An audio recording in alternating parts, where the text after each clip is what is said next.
Hello, and welcome to Dustin Diamond Teaches Chess.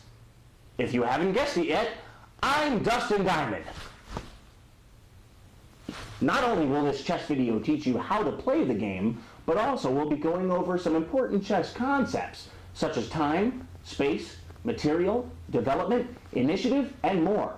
Then we'll be delving into the world of the opening, and the middle game, and the end game, as well as strategies, concepts, the difference between tactical and positional play, and various themes. We'll also be meeting several interesting chess players, all with various backgrounds and various strengths. But we've also got a special guest on this video. He's an internationally rated senior chess master. He's played some of the best players on the planet, and even beaten a few of them too.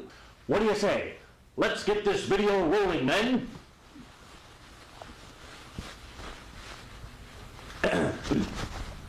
Okay. Now I'll bet some of you are asking yourselves, what is this thing called chess? Well, I'm gonna tell you. Chess is a game that's played by millions of people all over the world, and it's believed to have originated in India more than 2,000 years ago. That makes it one of the oldest games in history.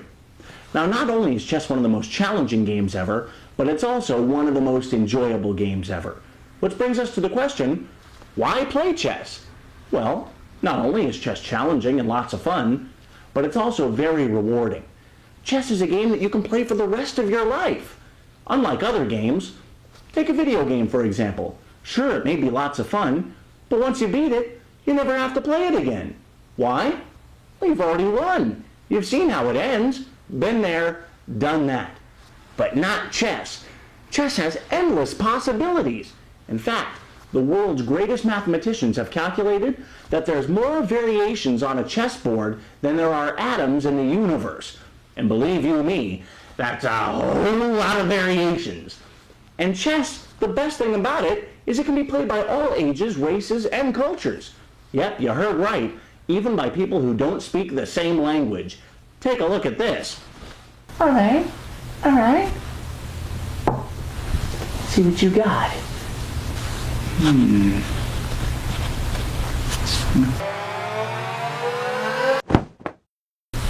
Oh, man, pretty good, man. Pretty good. Pretty good. Yeah.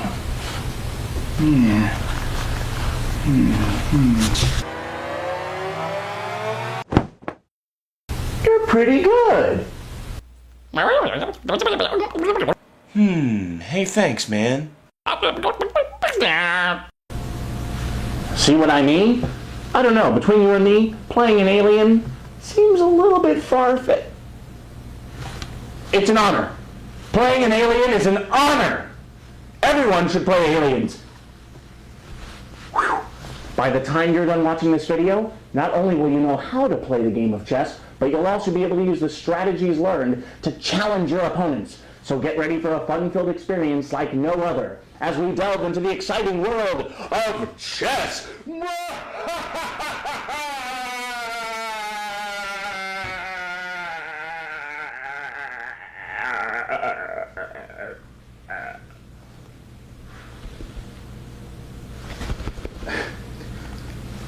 Cut!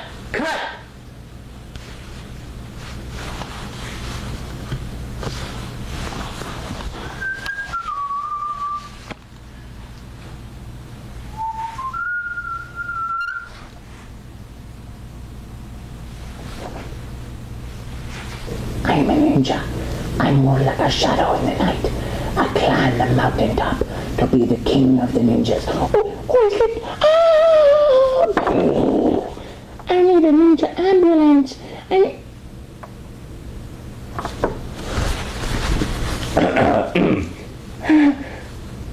Well, now that you know what chess is and why to play it, you're probably wondering how to play it, right? So now we're going to go over the basic elements of how to play a game of chess. But if you already know how to play, that's great. Just sit tight, because later on we'll be going over strategical aspects of the inner game of chess. So I guess first, we should probably discuss the equipment that chess is played with. Alrighty, the first piece of equipment we're going to look at is so important that no chess game can be played without one. The chessboard. The chessboard, as you can see, has a lot of squares on it. 64 to be exact. 8 by 8. 32 light squares, 32 dark squares. This is the field where all chess battles take place. The battle of the brains, I call it. Two players meet on opposite sides of the field and set up their armies and battle their ideas out. And to the victor goes the spoils. Now, chessboards are very unique compared to other boards because though they look very simple, they're separated by a couple key elements. Each square on a chessboard has a specific name. How do we find these names? It's called chess notation. And I'll give you the basics of it right now. Chessboards are basically separated by files and ranks. I'll explain it a little easier for you so I don't confuse you. This would be a file, up and down. Each one of these are files, straight lines going from top to bottom or bottom to top if you're standing on your head. Ranks go from left to right or right to left. These would be ranks. Now, how do we give names to these squares?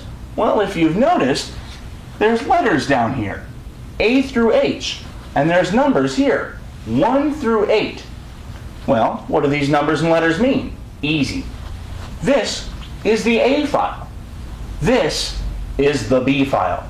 And this is, you guessed it, the C file. Now, A, B, C, D, E, F, G, and H. Well, you're saying, Dustin, where's your I? It's right here. It's just a little joke. Okay, anyway, now we're moving on to the ranks. The ranks have numbers so that you don't confuse it with the letters. Rank 1, rank 2, 3, 4, 5, 6, 7, and finally, the 8th rank. Guess what? That's all there is to chess notation to be able to figure out the name of a square. How do I know this? I'll show you how easy it is because you already know it. What square would this be? Don't get frustrated. It was a little strange for me at first too. I think it is for everybody, but you get the hang of it real quick. I'll show you. How do we find that square? Well, let's see. What file is it on? A, B, C, D, E. It's on the E file. What about the rank? 1, 2, 3, 4, 5. Or if you're playing from the black side of the board, 8, 7, 6, 5. And A, B, C, D, E. So this square is E5. Let's see. Do you know where C3 is? Sure are a lot of squares, but wait, I have chess notation to aid me. A, B, C, must be on this file. 1, 2, 3. That must be C3. Well, D4 would be easy to figure out from here, right? If this is C3, this is D, and this is D3, I go up one rank, D4. This must be E5. And what's this? F6. E5, E6, F6. And that's all there is to chess notation if you want to figure out the name of a square on the chessboard. Oh, and one more thing about the chessboard. If you have a board like this that doesn't have the handy-dandy notation printed right on it, fear not, you can still identify the squares. This would be B4. How do I know? Simple. A, B, 1, 2, 3, 4. It's that easy. Now remember one thing. A1 is always on the white side of the board in the lower left corner. If the white pieces were set up here, this would be A1. Don't worry about it now. I'll make sure you understand it later. But another thing, if I wanted to play a game of chess, and I set it up on the board right now like this, and I set the white pieces here and the black pieces here and challenged you to a game of chess, we wouldn't really be playing chess. Why? Sounds odd, doesn't it? Well, the lower right square always has to be a white square, which means it would have to be like this. White on right. That's what I remember. White square always has to be in the lower right corner, because otherwise the king who starts out on a dark square for white would then be starting out on a white square. and it would change the entire nature of the game. So that done, let's move on to how the pieces move. The first piece we're going to discuss is the pawn.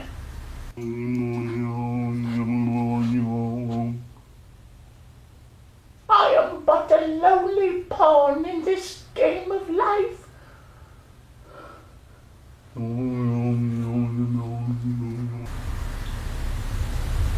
Okay, the pawn is your basic foot soldier, your standard infantry. Both sides get 8 pawns each, but since they all move the same, to make it a little easier, just going to work with one right now. They line the second rank, but we'll just place one on D2 for now. A, B, C, D, 1, 2. Just to remind you of that notation. The pawn can only move 1 square at a time up the board, in a straight line, down its own file. Pawns can never jump files except when they capture, but I'll get to that in a minute. The only time a pawn can move twice is when it moves the first time. On its starting square, the pawn can move once or twice, but from here on out, it can never move twice again. Only on its first move, and you don't have to, you can move once if you want. And pawns can never move backwards. Once I move a pawn to here, I can never come back down to here. That's an important thing to remember. Pawns can only move forward. Now, how does a pawn jump to another file? That's by capturing. We'll use an enemy pawn for now. Let's say the enemy pawn is here, and this pawn on its first move, we'll put them on the starting squares to make it a little easier. Let's say the first pawn decides to move twice, and this pawn only decides to move once.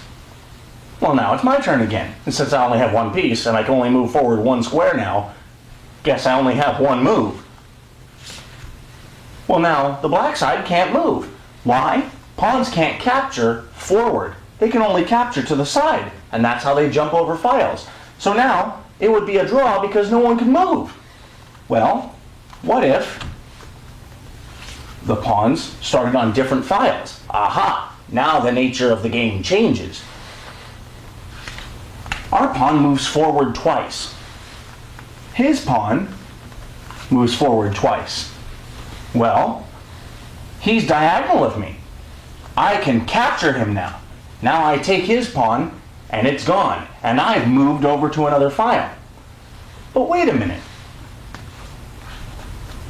What if the position is like this, and I move this pawn up 1, and then he could capture me, but let's say he doesn't. Let's say he decides to push past me. I can't capture to the side. You can only capture forward. I'll make it easy so you can see what I mean. Right now, my white pawn can capture both of these black pawns, and each of these black pawns can capture my white pawn. But since I can never move backwards, if I move forwards, now nobody can capture anybody. They can't capture me, and I can't capture them.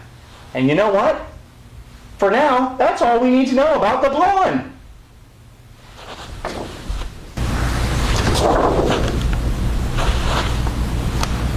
But weird.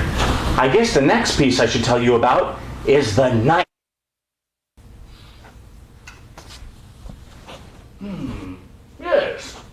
Yes, I do decree it's a nice night. For a knight?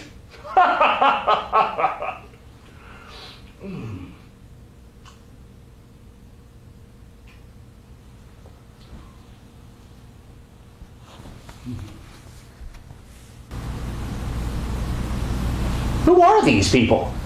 Oh well, the knight is one of the hardest pieces to learn. That's why I'm going to get it out of the way now. I'll make it easy for you. The knight is called a knight because it looks like a horse. Just like medieval knights, they rode horses. Makes sense, right? Each side gets 2 knights, and the knights start out on these squares. I'll bring the other knight in just to show you. The pawns line here, and the knights start here.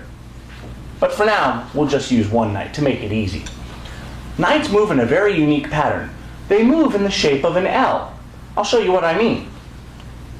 A knight can move here.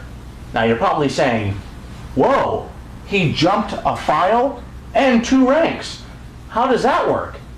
Well, knights, unlike pawns, in fact, all the rest of the pieces I'll show you, unlike pawns, can move forwards and backwards. Pawns are the only ones that can only move forward. But a knight can move in an L pattern. And I'm going to use a couple pawns here to show you what I mean, just so you can kind of visualize it better. A knight can move 1 square in any direction, and then 2 squares to the side of that. Or, well, he can't go this way because he's on the edge of the board, but we'll put him in the center here. This knight could move here, here, here, here, here, here, here, and I've run out of pieces, so I'll just borrow a... oh, actually, no, I do have another pawn. Now, the knight can move to each of these squares that a pawn is sitting on, even though he can't capture his own piece. But remember, I'm just showing you how he moves. Now, the way we figure this out, to make it more simple, is that the knight can move 2 directions, or 2 squares rather, in any direction in a straight line, like a plus, and then 1 square to the left or right. Which means if he wanted to move here, he could go 1, 2, and then to the right 1. From here, he could move here. Why? 1, 2, and then to the right 1. So let's make this even easier. If a knight is in the corner of the board, let's say he's all the way down into this corner, how many squares can he move to? Well, let's see. 1, 2. Well, we can't go down. We can go up 1. He can move there. Well, let's see where else he can move. 1, 2. Can't go this way. Let's move this way. These are the only 2 squares he can move to. Well, all right. Let's move the knight to a starting square. How many squares can he move to now? Well, in fact, I know he can move to 3. How do I know? Let's see. Can't go 2 that way. 1, 2, and he can move to the left or right. That means he can move to either of these squares, or 1, 2, and go this way. And that's how a knight moves. I'll show you how he captures. A knight captures in the same way that he moves. Therefore, a knight that's here, he's sort of a fidgety knight, isn't he? A knight that's here could capture this pawn. Why? 1, 2, then he can move up. Or 1, 2, and move here, but the pawn isn't there, so it's probably better to go this way. Knights are strange creatures, and it'll probably take a while to get used to it, but you know what? That's probably one of the hardest things about chess, is just getting used to the knights. And it really isn't that bad. I learned it, and didn't take me that long, but I was a little intimidated, at first by it. But you'll get used to it, believe me. Now the knight has another unique feature. The knight can jump over pieces, which no other piece can do. Remember with a pawn, that if I move my pawn up here, and black moves his pawn here, he's stuck. He can't capture because there's no pawn diagonally from him. And he can't move. He can't push past this guy.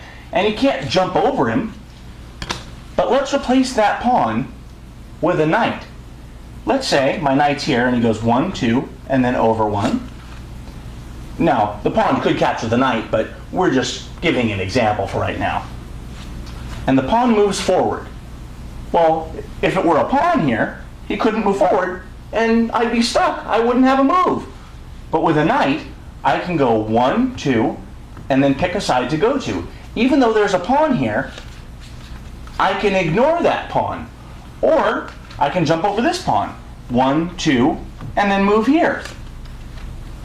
And then let's say I wanted to capture this pawn, and I used a magic spell somehow to magically make the pawns able to not move.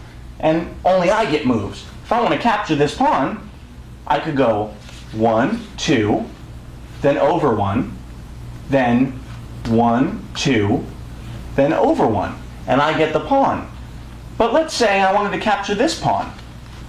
1, 2, and down 1, and I capture it, but now this pawn can capture my knight by capturing diagonally. I miss my knight. But you know what? That's all there is to know about knights. Oh yeah.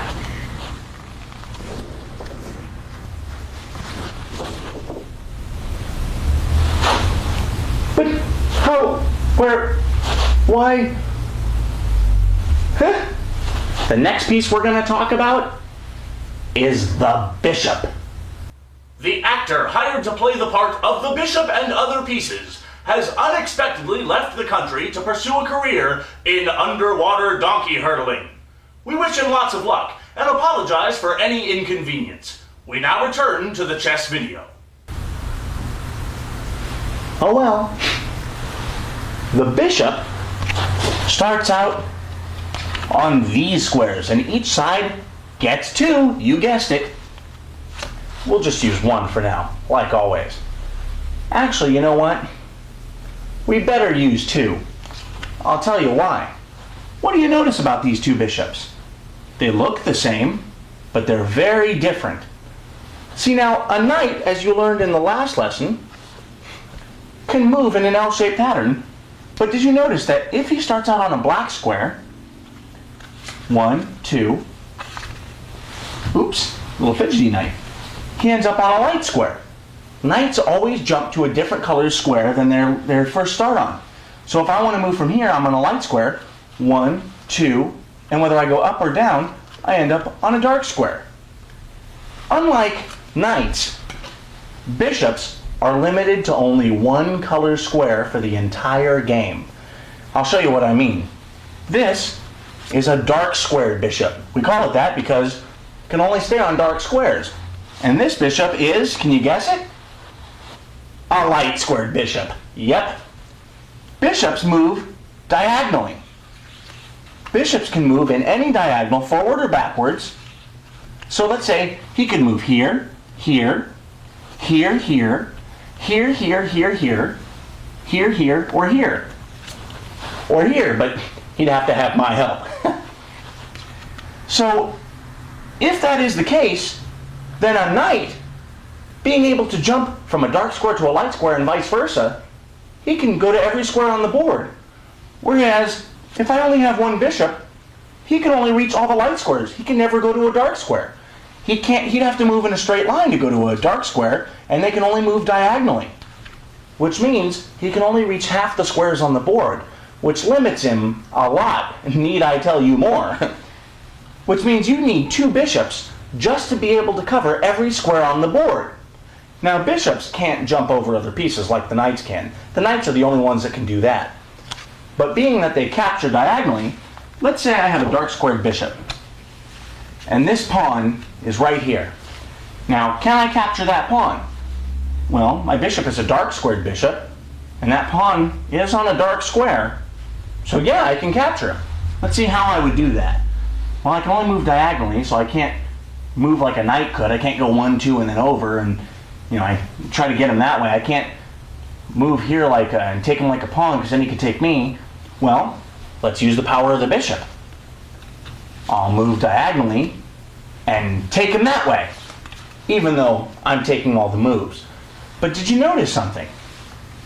The bishop can not only move diagonally here, but he can also go here and all the way down to here in 1 move. Why? The bishop is a long-range piece, and the bishop can move as many squares as he wants all the way to the end of the board in only 1 move. Or he can just move 1 move. He can move as many as he wants as long as he stays to the rule of the bishop and only stays on dark squares if he's a dark squared bishop. If he's a light squared bishop, then he'd have to stay on light squares. But, as I said, he can move to as many as he wants in a straight line. I can't take 1 move and jump all the way up to here and then go here. Only in a straight diagonal line. In other words, if I'm here, I could go here, or I could go all the way out to here, or any of the squares in between. So tell me, how many moves would it take if white had unlimited moves to capture that pawn? Well, I think 2. Let's see if I'm correct. 1. Diagonal. 2. All right. Let's see if he can go another way. Oh, wait a minute. He can go this way. 1, 2. And as I said, bishops can move backwards as well. I like bishops. They're cool pieces.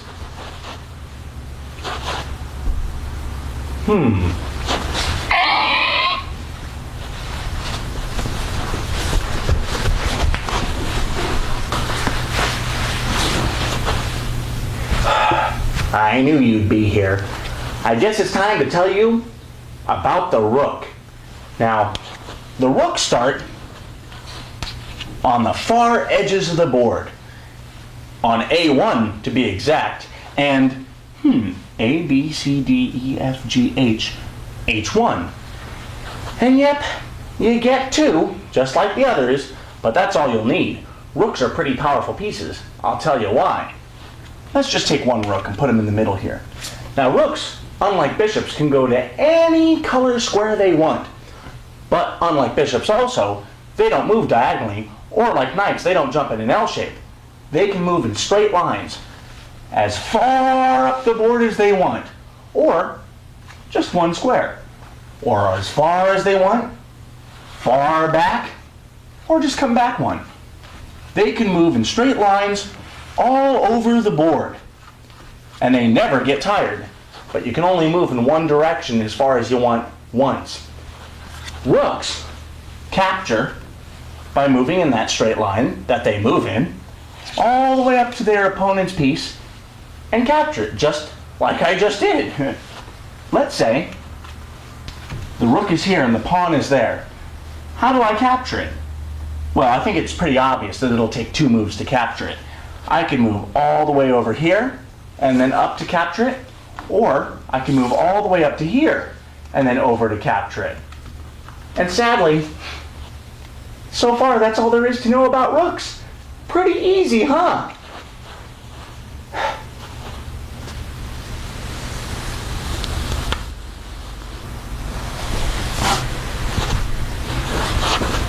Hello again. Now it's time to discuss the most powerful piece on the chessboard, the queen. Now the queen, we only get one of those. You only need one queen. But since the pawns go here, the rooks go here, the knights go here, and the bishops go here, that leaves these 2 squares for the king and queen. How do we know which one the queen and king sit on? Easy. The queen goes on her own color, which means if you're the white queen, you go on the white square. If you're the black queen, you go on the black square. It's that easy. But as I said, we only get one queen, so make sure you don't get her captured, otherwise you'll lose your most powerful piece. Instead of using the opponent's queen, we'll use this little guy. It's our favorite to pick on. He's just a pawn. Let's say he's here and we're here. Why is the queen the most powerful piece on the board? Easy. She combines the powers of the rook and the bishop. She's like both of these pieces in one. I'll show you what I mean. Not only can she move like a rook in a straight line as far as she wants, but she can also move like a bishop in a straight line as far as she wants, which means she has a great range of motion. She can move all the way to here, then all the way up and capture the pawn. She captures just like a rook or a bishop. The only piece she can't move like is a knight. Queen doesn't need to do those lowly knight moves. But as I said, you only get one, so you want to make sure you don't lose your queen to this guy.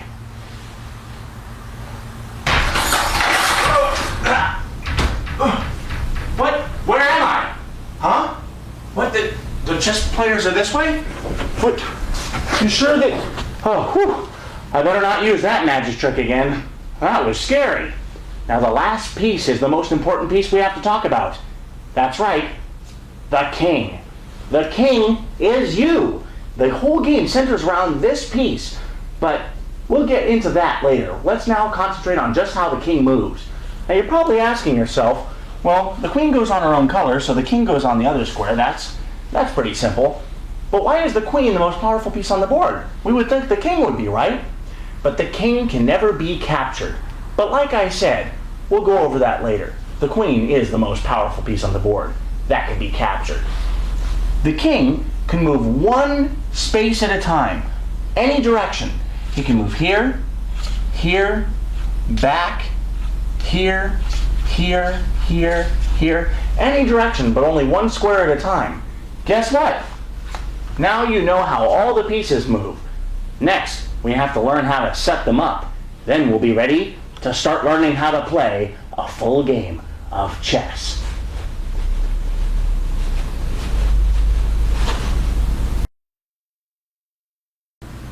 Now that you know how the pieces move, it's time to learn how to set the pieces up. If you don't learn that, how can you play a game of chess? Well, it looks like the black side's all set up and ready to go. Now it's time for us to do the same. Well, let's start out with the pawns. Okay, well, we know that the pawns go on the 2nd rank, and if you're black, they go on the 7th rank, but from your point of view, it'll still be the 2nd rank in. Okay, let's get all our pawns ready. Okay, we're ready. Oh, wait, we don't have any pieces. We'll totally lose. Well, we're going to need the king, that's us. I guess that's an important piece. All right, now we're ready. Oh, wait. I guess we better add the queen. That's probably an important piece, too. She goes on her own color, and we know that's right.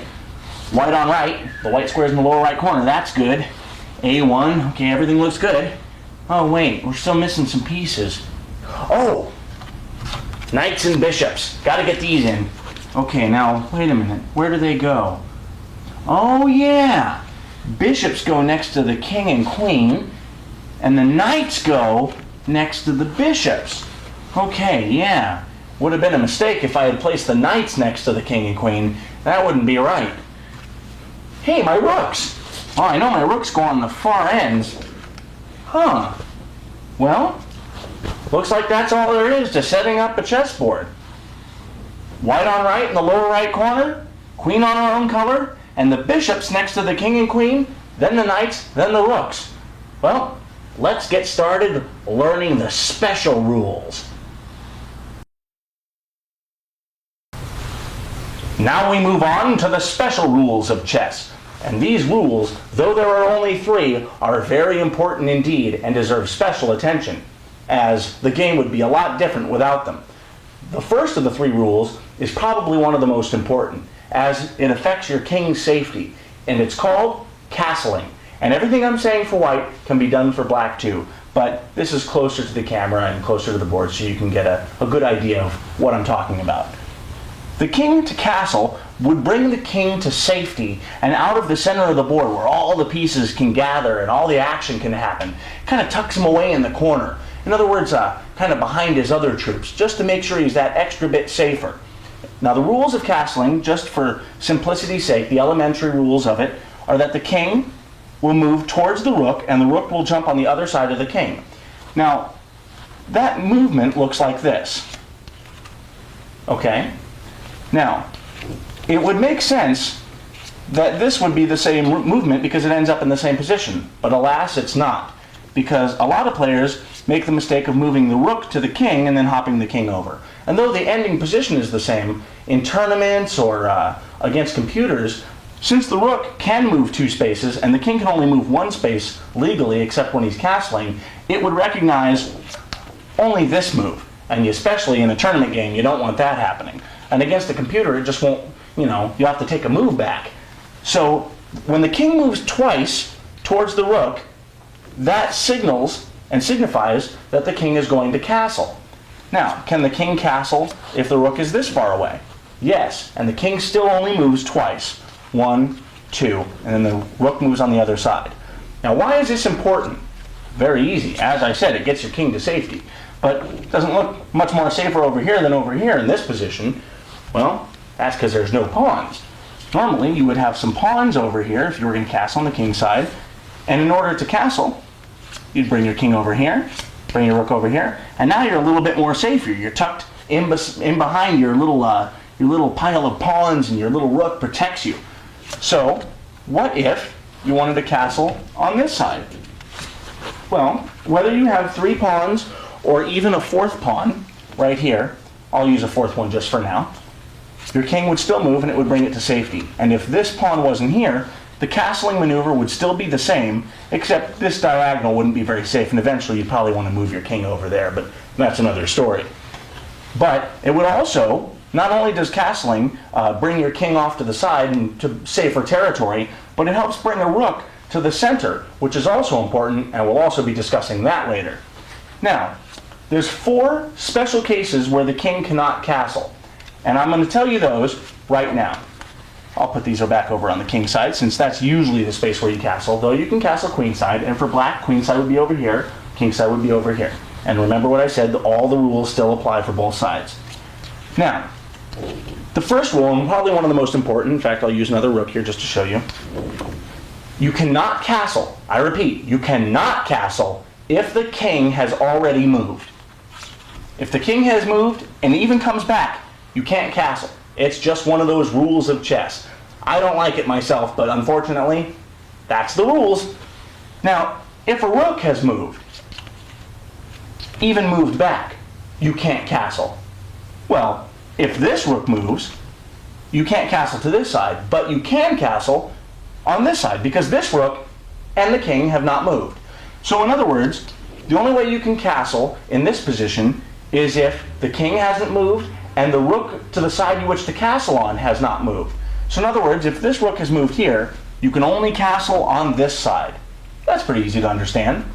But let's look at some of the other rules. There's 3 other specific things that are very important. We'll take the queen to attack the king in this position. The queen is here. The queen moves here, just like a rook, and remember she has the power of a bishop too, and she attacks diagonally, and now she's attacking the king. We call this in chess check. What check is any time a king is attacked, the person attacking the king must call check. So in other words, if I have the black pieces, I can go check. I say check to let the opponent know, as if he wasn't paying attention and watching, but you never know. I say check to let him know, hey, I'm attacking your king, you better guard it or I'll take it and the game will be over. Even though the king can never be captured, but I'll get into that in a second. The queen is now attacking the king, or checking the king. The king cannot castle because it's one of the rules of chess. You cannot castle out of check. It's another thing I don't like, but unfortunately it's another one of those rules. Now, the king can get out of check 3 ways. The king can move out of check, but then he can't castle. He can also interpose a piece, which means putting a piece in between him and the attacking piece, such as the knight. The knight can stop the check by moving 1, 2, and here. Now the queen is attacking the knight and not the king, so the king is no longer in check. So now we know that you can interpose a piece, or put a piece in between you and the attacking piece, move your king to safety, or there's a third way you can get out of check, and that is capturing the piece that is attacking the king. So right now, the knight attacks the queen. 1, 2, and over. So the queen checks the king, and the knight takes the queen, and the king is now safe. But, as I said, if the queen is attacking the king, he cannot castle out of check. Another rule is he cannot castle into check. In other words, the queen is here. The queen is not, in fact I'll make it a little simpler, the queen is not checking the king because the pawn is interposed in between the king and the queen. He is acting as a shield and protecting the king from the queen. But the queen is attacking this square down here, which the king would have to move towards to castle. So if the king moves twice, sure, he's gotten a little bit more safer, I guess, because you're supposed to be safer in the corner, but in this case, he's not safe at all. In fact, not only is it illegal, but if it was legal, the next move would be queen takes king, and the game would be over. Since the king is you, the game is over if you're not around to give your troops orders, because you're not around to give your troops orders. They have no one to listen to. But there's another exceptional case. Not only can you not castle out of check or into check, but you can't castle through check. And I'll show you what that's like in 1 second. Now the king is not being attacked by the queen, but the queen is attacking this square.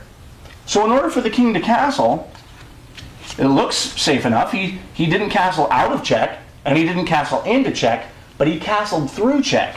And the idea is that if this were a real battlefield, the queen would have captured him on the way.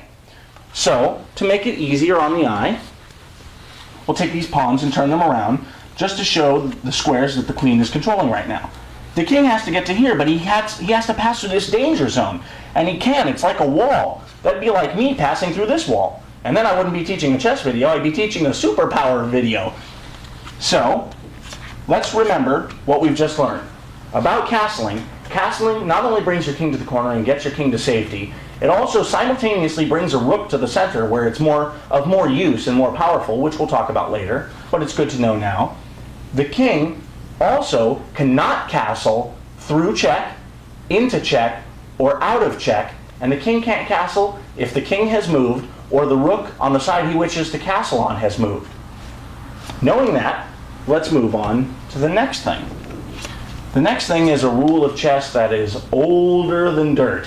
And I'll tell you, it's one that confuses a lot of elementary chess players. So you'll just have to show them this video and say that Dustin Diamond said it's an official rule of chess, because it is.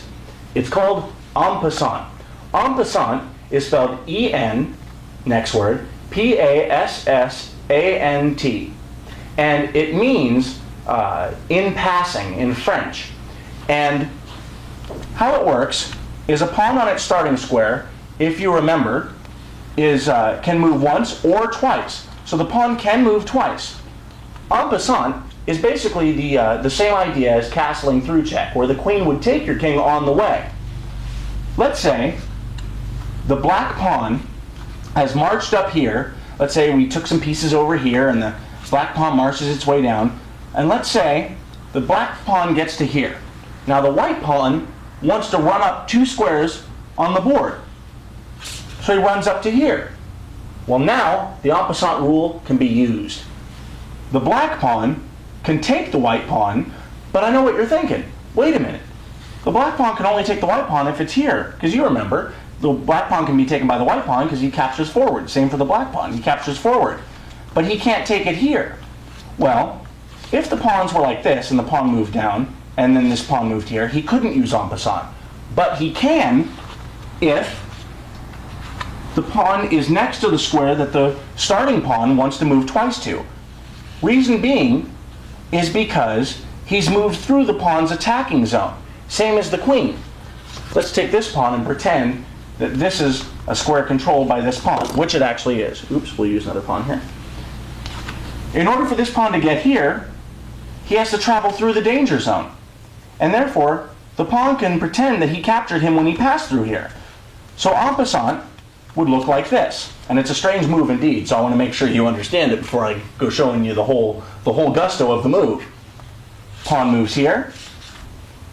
This pawn says, hey, I captured you when you went through there. I wasn't a guard sleeping on duty. So he captures en passant, and the pawn is taken. As if the pawn had only moved to here, and the pawn captured him. It's a strange looking move, I know, but it comes in handy for a lot of situations. I'll give you one example. Had to use this pawn. Little fidgety pawn. Okay, let's say the structure is like this. Let's grab a couple more pawns here. And let's say that everything's locked up over here. This pawn cannot move forward, he can't capture, and likewise these pawns cannot move forward and capture. So in this situation, there's no moves. Neither pawn can move, nobody's side can move. They'd have to have other pieces come up and take these pawns. But black can move his pawn twice, but remember, he moved through this pawn's danger zone. This pawn can then take that pawn, and now this pawn can move, and so can this one. And that's why it comes in handy. We'll be showing a little bit more on en passant later in actual games. And, believe me, don't get frustrated. It is a strange looking move, but that's why it's a special rule of chess. But we'll make sure before this video is done that you know it better than you did before you watched this video. Actually, you may have never heard of it before watching this video, so you already know it better. Okay. The next rule is a special rule for pawns again. And that is, we'll use this guy. This is Fred. Fred the pawn. Say hi, Fred. Hello, Fred. Fred wants to get to the end of the board, to the enemy side. And likewise, Wilbur, this pawn. Say hello, Wilbur. Hello, Wilbur. Wilbur wants to get, oops, we'll put him here. wants to get to this side. So both pawns are moving forward. They can move twice on their first move, but from here out they can only move once. Want to get to the other side of the board. Now, pawns increase in power as they get to the other side of the board. Why? Because there's a special rule, which I'm about to share with you, that hold your horses, you're about to be shocked, because these lowly little pawns can actually change into any one of the other pieces when they reach the other side of the board. The queen, the rook, the bishop, or the knight. The only piece a pawn cannot become is a king, because there can only be one of you, the king, and another pawn, because since pawns can only move forward, he'd be useless from this point of the game. It'd be like just an obstacle. So once the pawn reaches the end, he can choose to become a rook, a bishop, a knight, or even the all-powerful queen. And because you have 8 pawns lining these ranks, you can actually have 8 queens at one time. And if you have the queen you started with, you can have 9 queens, or 10 knights if you have your 2 knights plus your 8 pawns promote, or 10 bishops, or even 10 rooks. But you can't have any more than 10. Or in the queen's case, since you only get 1 queen and 8 pawns, you can never have more than that, because there'd be no other pieces to promote. Now, and as I said, that the black side is going this way, it's the same thing for black. He can become a rook, a bishop, a knight, or even a queen, the all-powerful queen, which the white side wouldn't want, because that would be another queen on the board. All right, now there's one other thing that I'll show you. Let me grab a rook here. Now, let's say this pawn is right here, and it's the pawn to move. And let's just say this rook is down here. And this pawn goes up here. And the rook says, hey, wait a minute. This pawn, in 2 more moves, he's going to be able to become a queen, which is more powerful than me, the mighty rook. Right now, I can't let this lowly little pawn become more powerful than me. He says, I'm a rook. I need to get up there. So the rook comes up here. And the pawn says, oh, I'm going to queen. And the rook blocks him. Now the rook is attacking this pawn. So the pawn is in danger, but because the pawn can't take, but on these squares, he can't, there's no en passant in this case, so the pawn would be lost. The rook would have won the game. But let's say that the rook was here, and the pawn moved to here, and the rook moved up to here to come stop him. Well, if the pawn moved to here, the rook would just take him. But because he's in the attacking zone of the pawn can capture him and then become a rook, a queen, a bishop, or a knight, whatever he chooses or whatever the position calls for. Or you're moved. So when the pawn reaches this area right here, if he reaches the end, he can he can promote to a higher piece. But since there's no pieces here, he only has 1 square to which he can promote on. Whereas, if there are pieces on here, now the pawn has 3 squares by which he can promote on, because he can push to promote, though in this situation that wouldn't be too healthy to advise, or he can capture a piece and then promote. And that goes for both sides of the board, and now you know the special rules, which we'll probably go over later, just to make sure you're ultimately familiar with them. Next, we'll be learning some more exciting chess stuff. Alrighty, you're almost ready to start playing chess. The only thing you have left to learn is the object of a chess game. Now, what is the object of a game? Well, everyone wants to win, right? But that's obvious. How do you win a game of chess? Remember I told you about checking your opponent's king? Well, in this position, black has just checked the white king. But the game isn't over because the king can move out of it. Well, what if he checked your king, but you couldn't move your king out of it? Then you would be in checkmate. If your opponent delivers checkmate to you, the game would be over. I'll show you an example of what a checkmate looks like. In this position, the black king is covering these 3 squares, keeping the king behind what I like to think of as an electric fence. It keeps him back down onto the first rank. He can't go here, here, or here, because kings can never get more than 1 square apart from each other. Because there's never a position where a king can move next to your king where you can't just take him back with your king. So, Since you can't go here, here, or here because the black king would take you, you'd have to go here or here. But it's black to move. Now black has two very, very good moves here. But what if he makes a bad move? Black could play here, giving you check.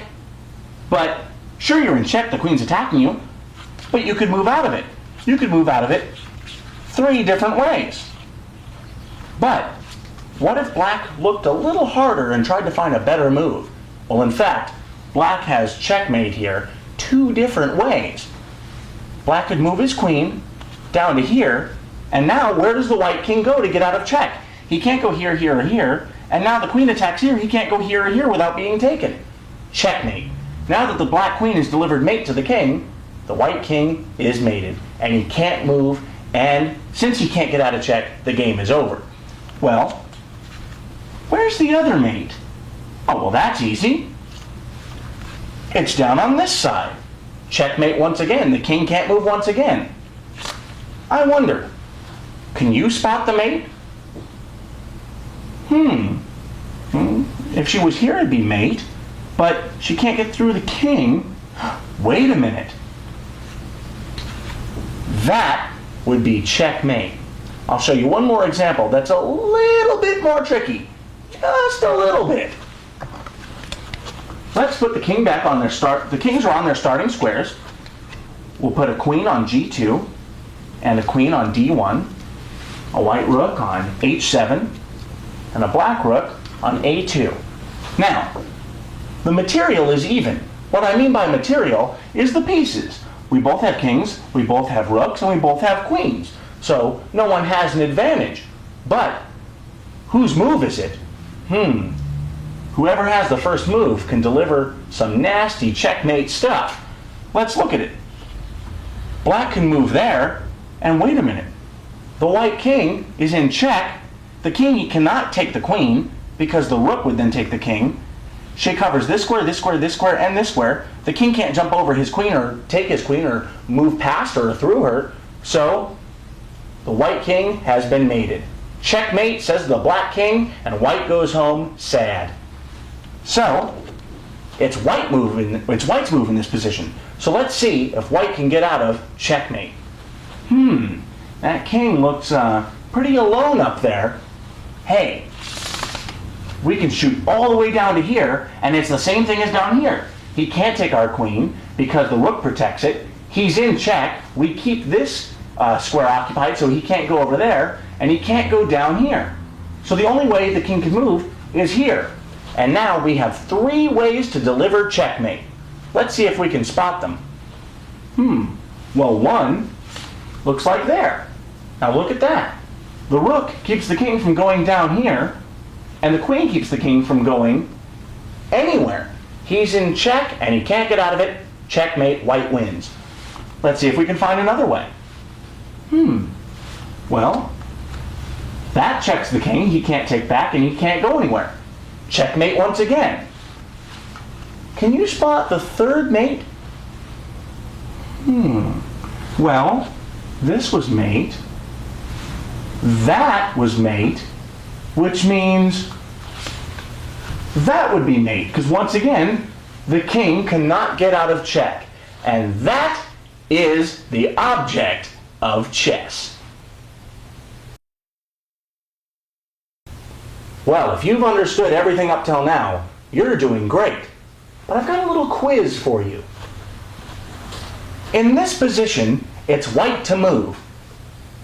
Doesn't look too good for white. White's only got his king. Black's got a king and a queen, the most powerful piece on the board. But wait a minute.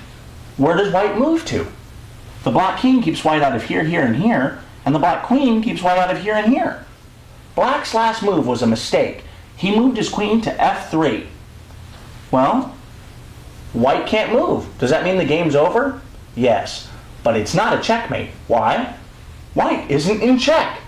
Since he's not in check, but he has no move, it's a stalemate. Aha! That's the trick question. What is a stalemate? A stalemate is a draw. When your king has no legal moves, and you have no other moves that can move on the board, but you're not in check, then it's a draw. A stalemate. A draw is, of course, a tie. where neither side wins and it's even. There are some other exceptional special cases for draws, but we'll get into that in the later part of this video under strategic themes of chess. I wonder what we'll learn. Wow, we've covered a lot so far. So what have you learned? Not only have you learned what chess is, but you also learned about the chessboard, the names of the squares, files, ranks, diagonals, how the pieces move, pawns, knights, bishops, rooks, the queen, and the king. You learned how to set up the pieces and the board. You learned the basic rules and the special rules, including castling, en passant, pawn promotion. You even learned about check, checkmate, and stalemate. Wow, you've learned quite a bit so far. So I tell you what, you've done a great job, and before we move on, you deserve a short break to enjoy hearing from some different chess players. Wow!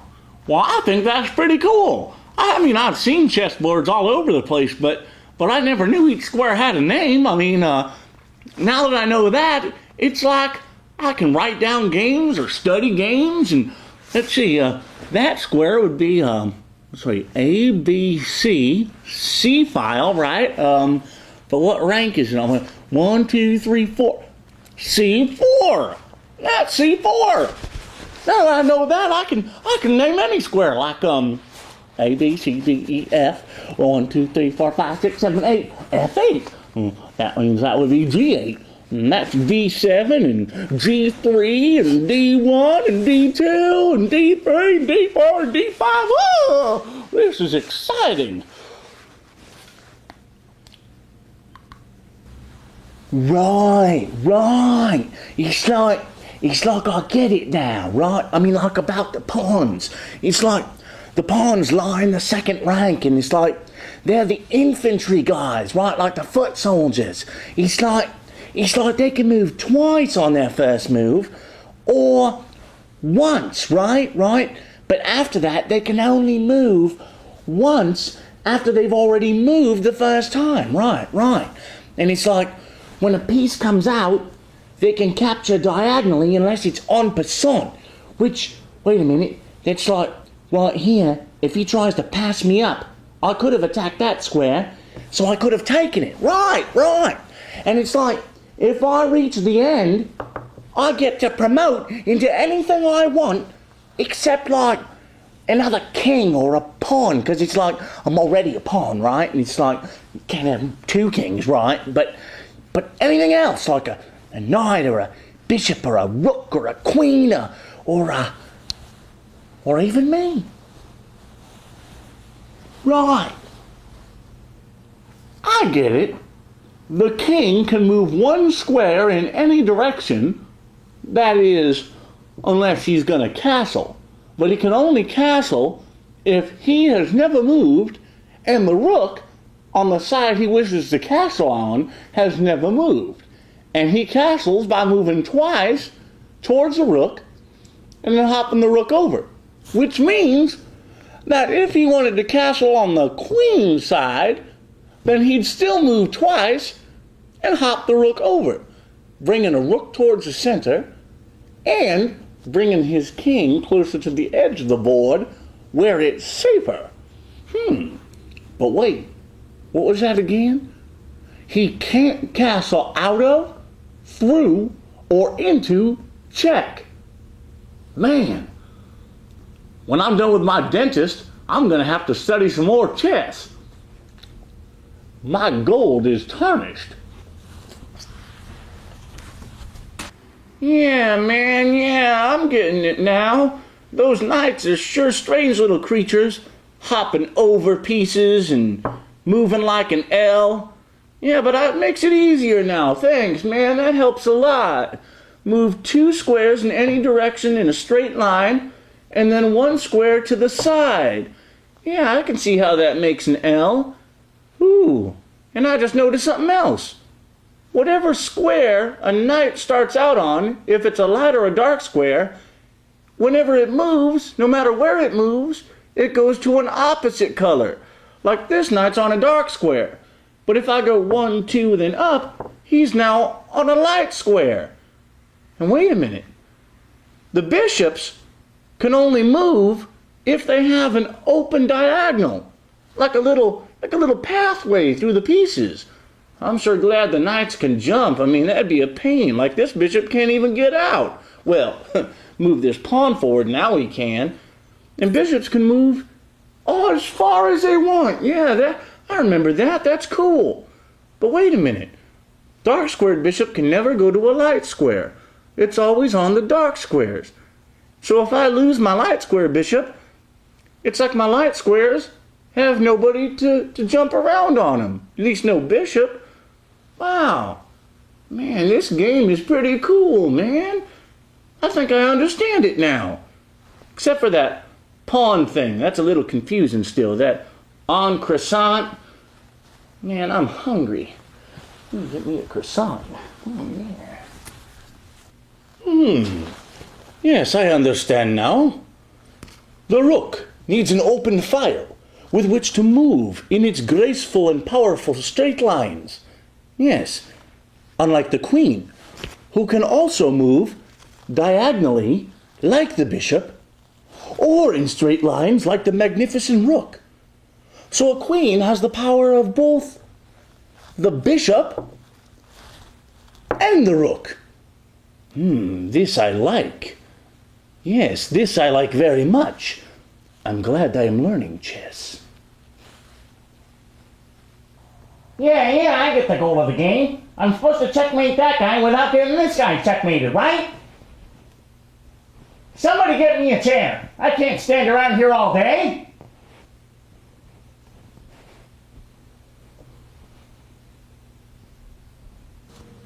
Now hold on a minute, man. Sure, I know the names of the squares now, and I know how all the pieces move and capture, and all the little special rules, and the en passant, the promotion, the castling, and I know about check and checkmate and stalemate and draw and all that stuff, but moving the pieces around aimlessly without knowing why is kind of pointless, isn't it? I mean, how do I open a game? What are my first moves? I mean, do I play here? Do I play there or here? Or do I play here or here? I don't know what to do. Can you tell me that? Sure, I'm glad you asked. Yeah, sure, don't mention it. But answer my question, please. Okay, but first, in order to understand how to open a chess game, we must understand that chess can be separated into three sections. Chess is about the opening, the middle game, and the end game. And we're going to look at the opening right now. Now in the opening, most amateur chess players want to throw all their pieces, especially the queen, because they know that's the strongest, and then the rooks, they want to get those out right away and throw everything over at the enemy king and hope to make them really flashy. And unfortunately, most players aren't going to let you get away with that. So, in order to open a chess game properly, we must know the three goals that both sides are trying to accomplish. First, you want to control the center, because the center is the most important part of the board, because it's like the top of the mountain. From the center of the board, or the top of the mountain, you can get down the mountain, or to the other parts of the board, very easily.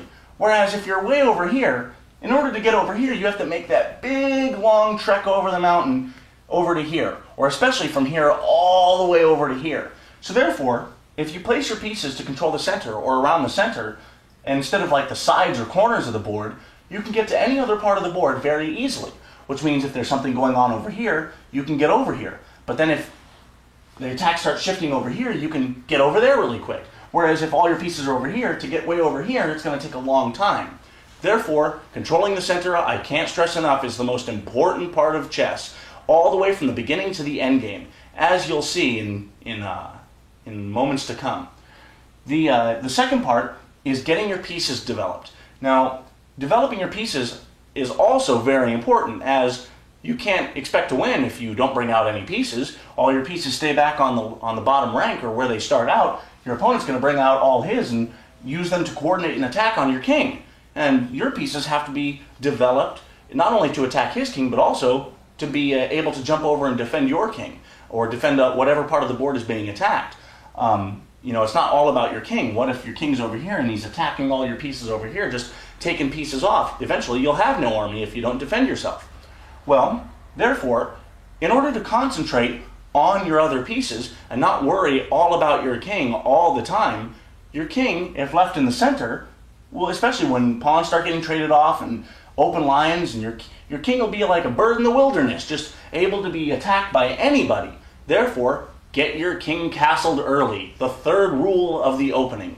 You've got to control the center, develop your pieces, and get your king castled to safety as soon as possible. Now, is that enough? Well, sure, that's pretty much what the opening's about, and we can pretty much use that knowledge to find some good moves at the opening.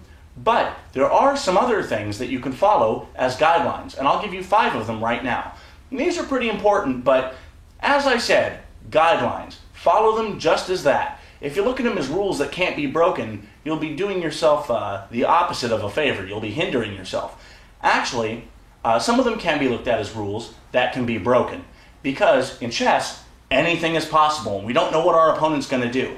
So use these lightly as basic guidelines to follow, and most of the time they'll serve you well in finding good moves. 1, open the game with a center pawn. Now, why is this? Does that mean that bringing your knight out first or something like that is a bad move? Not particularly, but all it really means is that if you develop a center pawn first, and it doesn't matter which one you develop, you're accomplishing many goals at once. Each center pawn move releases a bishop and gives the queen a bit more room, a bit more space to breathe. Gives the queen some space and gives the bishop some space. Now, is this a developing move in itself? Not really, but yet it is. The reason I say not really, but yet it is because it is a developing move in that it helps to get a bishop out, as bishops, unlike knights, can't jump over their pawns. And if you don't move one of the pawns that blocks in your bishop, you'll never be able to leave your home. The bishop will stay there forever. So, it is a developing move in that it helps this piece get out. And if I don't move this pawn, this bishop, as I said, will never get out. But it's not really a development of a piece. But it does control the center, which is a goal of the opening. It does help to develop this bishop, so it can be looked at as a developing a piece. And because it's helping this bishop get out, when this bishop does leave home, it'll help the king to castle. Therefore, it's accomplishing all 3 goals. It must be a good move. The next rule is develop your knights before bishops. And like I said, sometimes you may want to develop your bishop first, but it all depends on what the position is and what your opponent's going to do. And I think the reason they say develop your knights first is because when you develop a knight, generally it wants to be on the center square. If it goes to the side of the board from its starting square, it's a restless knight. It doesn't control as many squares, and it's away from the center. See, this knight doesn't even attack a center square or help control one. But here, it does. In fact, it controls 2 squares. Whereas, your knights generally want to belong, if you're white, on c3 and f3, and for black, c6 and f6. Whereas your bishop has a lot of squares to choose from, and you need a bit more information as the game goes on and progresses to be able to decide where you want that bishop. But there's also another reason, which I haven't personally seen anywhere else, so I'm going to give you a little something that'll help you remember this little rule, which can be broken, mind you. Let's say that we want to get up here to this rook. Now, why wouldn't we just move the bishop first? Well, in this situation, that would be a good move. I'd play it. But just for understanding purposes, the knight, in order to get up there, would take 1, 2, 3, 4, 5 moves to get down from this square b1 up to h8. 4 moves to attack the square, 5 moves to get to the square. That's a lot of moves. The bishop, even if it was down on a1, can get there in 1 move. So think of it like this. It's Dracula and Frankenstein going to the castle to have a party. It's the Wolfman's birthday party. Now, Dracula, why would he want to go first? He'll get to the party real quick and have to wait all day for Frankenstein to hobble himself over there. Party, right? Well, if we send Frankenstein first, because he's so much slower, Drac can wait and hang out until Frankenstein gets close to the castle. Then, by the time Dracula gets down there, Frankenstein can meet him there. Even though in chess we can't move a piece to a square that already has one of our pieces. Unless it's an opponent's piece, and then we capture that piece. So cool. So, knowing this, generally, it's pretty much most of the time a good idea to bring out your knights before bishops. But as I said, it all depends on the situation. Next is you should never move a piece more than once in the opening, unless you get your opponent to move his piece more than once. I'll give you a brief example.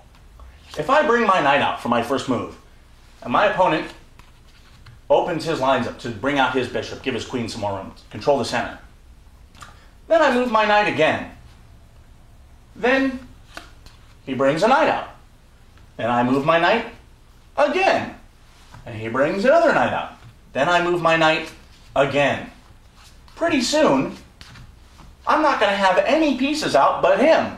And my opponent's going to have tons of pieces out, be ready to castle, and all my guys are still sleeping at home. My king's going to be overpowered because he'll have a whole army of guys and I'll only have one troop out there. So generally it's a good idea to move each piece to its optimal square on the first move, and after that concentrate on getting the other pieces to their squares. Otherwise you're going to fall behind in development, and that's not a good thing, as I pointed out. The next thing is you want to get your queen out into the game because she's very important, and she is a very powerful piece. But that doesn't mean bring her out early. In fact, you should probably wait. I try to wait till all my minor pieces, that is the knights and bishops, get developed and I get castled first before bringing my queen off the back rank. In other words, if I move my pawn out, my opponent moves his pawn out, and I go, hey, I can take it. Then he captures back with his queen's out early, and I develop with tempo. That is, I spend my move getting my knight out, and because it attacks his queen and he doesn't want to lose his queen, he can't bring another piece out. He has to move this piece again.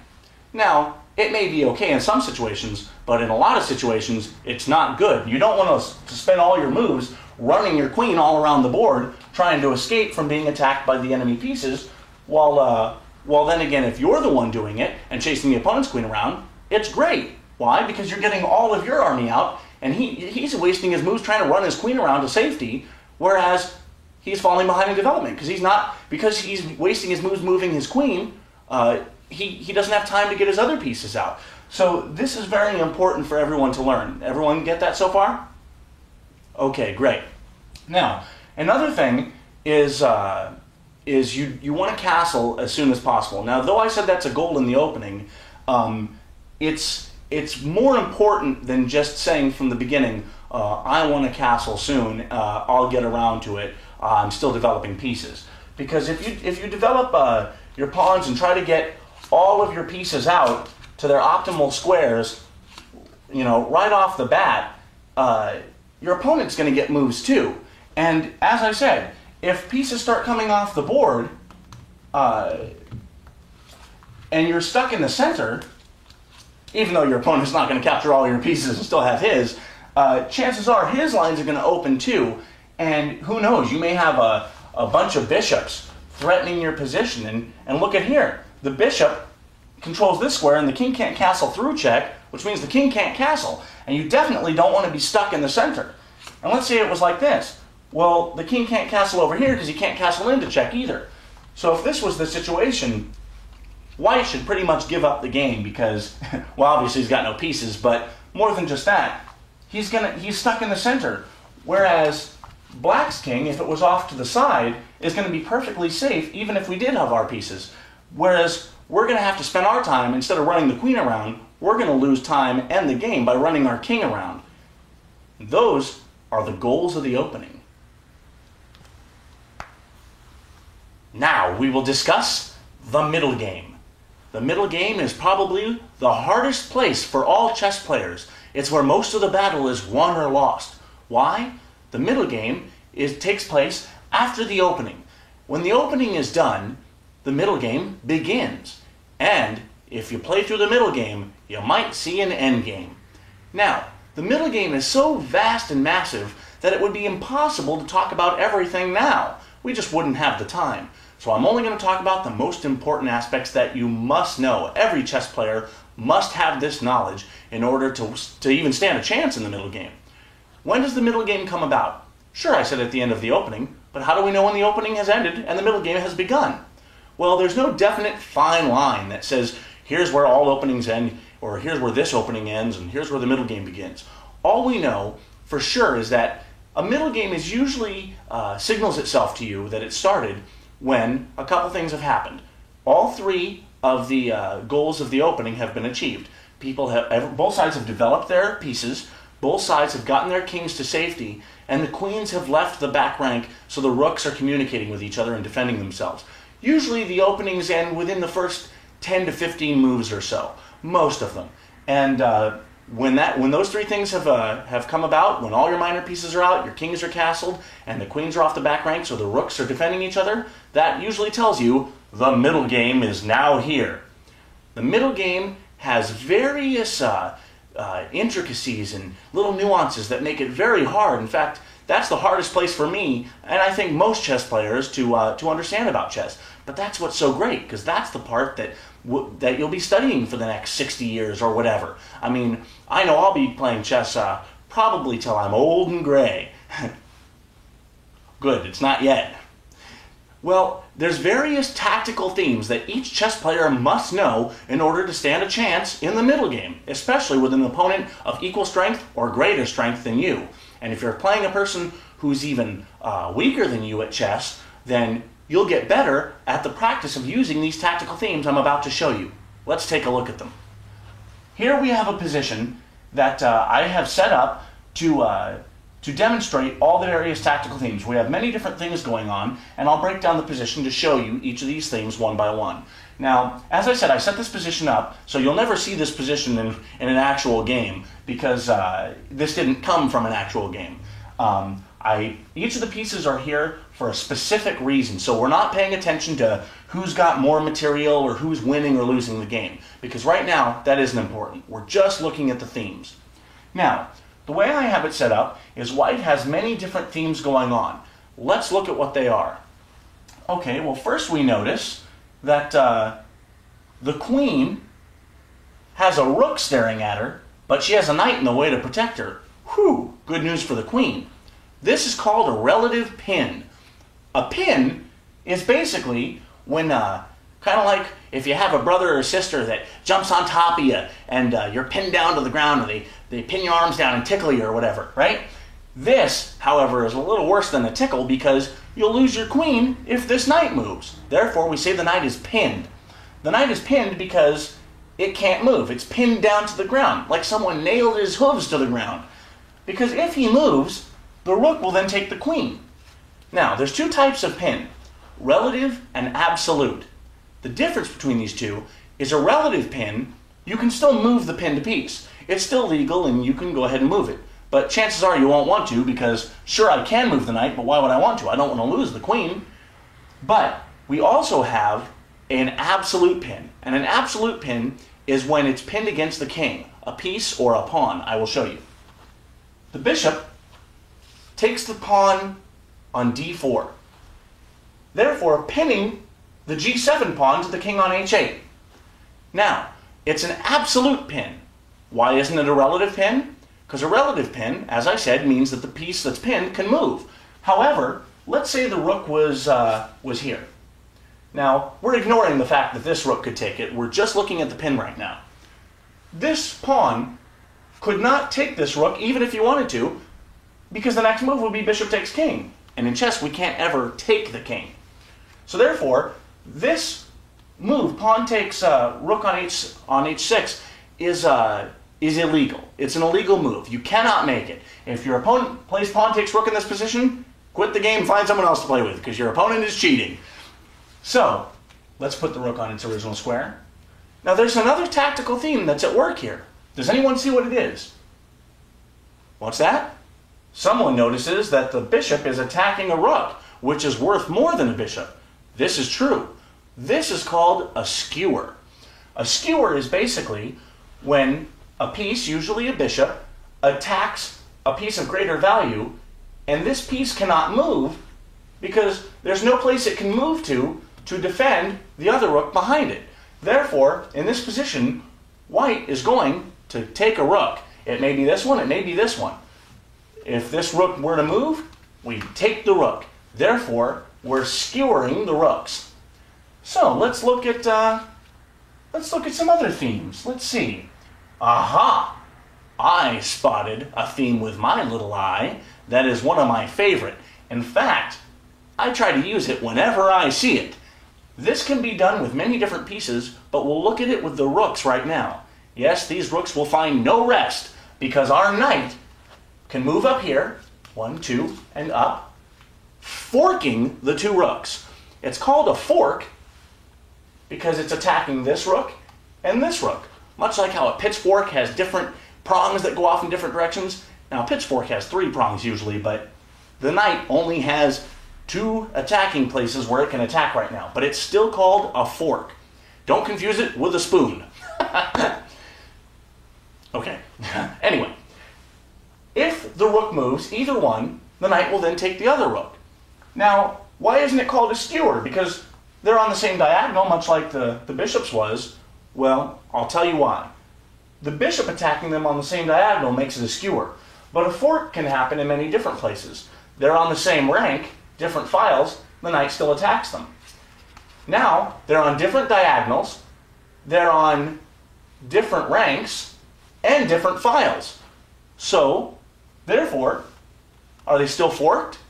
Yes, because the knight still attacks both, and that's all we need to know about a fork. Let's see. Is there anything else? Here's a theme which can come up a lot, and it's also very handy indeed if you can get it in some of your games. Now, there's 2 ways that white could do some major damage to black here, and let's look at what they are. One, we notice that our rook would be checking the black king were our bishop not in the way. Well, if it's our move, we could move the bishop away with a discovered check. It's basically a check, but we say discovered because we move our piece out of the way and discover the check. Hey, I would have a check here. Look, I've discovered one. That's basically what it is. Now let's see. What would be a good move for white here? Well, hey, I spot the bishop can move down to d3 and pick up the queen. The queen has no time to move and save itself from the attack from the bishop because he's in check. If he were to move his queen, I'd take his king, which we know isn't legal, so he'd have to move his king. Up, can't go there. The knight is attacking that square. Can't go here. Well, gosh, I guess that would be checkmate. Nope, not quite. We have a rook over here that can block. Because remember, getting out of check, one of the ways you can do it is either move the king, which we can't do, take the piece that's checking, which we can't do, or interpose a piece, that is to put a piece in between. Whew, that's what we have at our disposal. But let's look for something even better. Well, we know that we can win the queen and that wins, but wouldn't we rather win the game? Aha, we can. We know that black's only move if the bishop moves anywhere is to move his rook here. But what if we move the bishop here? That would be discovered mate. Why? King can't move, king can't take the piece that's checking, and now the rook can't get here. The rook has no time to take the bishop because we know that's illegal because then the rook takes the king. And I think discovered mate is probably my favorite theme. Now, the various themes that you just learned are known as tactical themes. Why? That's because they're based on tactics. Big surprise, huh? Let me explain even further. Tactics are basically combinations or setting up positions where you have dual threats of either winning a piece or winning a pawn or even winning the game. But tactical play is not all there is to chess. There's also a little something known as positional play. Now you're probably wondering, what's the difference between tactical play and positional play? I'm gonna tell you. Aren't you excited? Tactical play, as I said, is all based on setting up combos or taking a piece, and when that piece moves over to take this one, it's not defending that anymore. So now this can take there, and that can take there, and this can take there, eventually winning the game. It gets kind of complicated. Now, even though tactics can work, they don't always work, and they require exact calculation. In fact, some tactics require a sacrifice of a piece. And what that is like giving up a queen or a rook for maybe a pawn, or giving up a queen for a knight, even if you give it up for a knight and 2 pawns. The point values aren't important, but sometimes players can learn, especially when I was younger, I learned the relative thing of a pawn is usually worth about 1 point. The knights and bishops are usually worth about 3. Why the same? Well, because knights in the beginning, when all the pawns are locked up and the position is closed, because they can jump over pieces, tend to be better than bishops who need open lines. But as pieces get traded off and go into the endgame, more open lines are there, and it takes the knight forever to get to another part of the board, but the bishops with the open lines can zoom all over the place. So they tend to be about equal, but as the game shifts towards from beginning to endgame, bishops usually get a little better than knights, but it all depends on the position. But that would mean the pawns are worth 1, these are worth 3, the rooks tend to be worth around 5, and the queen's worth around 9, and the king has no point value, it's unlimited because you can't take the king, because that's you. Now, as I said, the point values aren't definite, like you have to remember that's worth this or that's worth that. It's just another guideline that I learned when I was young, and I feel somewhat helps, though you shouldn't focus on it too much. But it is a good guideline. I mean, this is generally worth about 9, the queen, so if you take a knight and 2 pawns, knight's worth 3, 2 pawns worth 1 each, that's 5 to 9. It's kind of like being 4 pawns down or a piece and a pawn down. So it's a good guideline to help you get through that. But that's tactical play. And the sacrifice stuff, you don't want to give away a strong piece like for a pawn unless you've calculated all the way to the end that you know you're going to win or have a better position or you've got some sort of compensation for it. You'll be seeing more on sacrifices later. But that's tactical play. Positional play is a lot different. Positional play isn't based on quick, flashy, swashbuckling combos. Tactical play is based on solid, fundamental stuff like do I have a better pawn structure, king safety, battling over individual squares and not trying to win pieces, who's defending what and this. It's set up sort of like if this pawn is missing and the structure is set up like this, if I set a piece here, let's say it's set up like this, okay?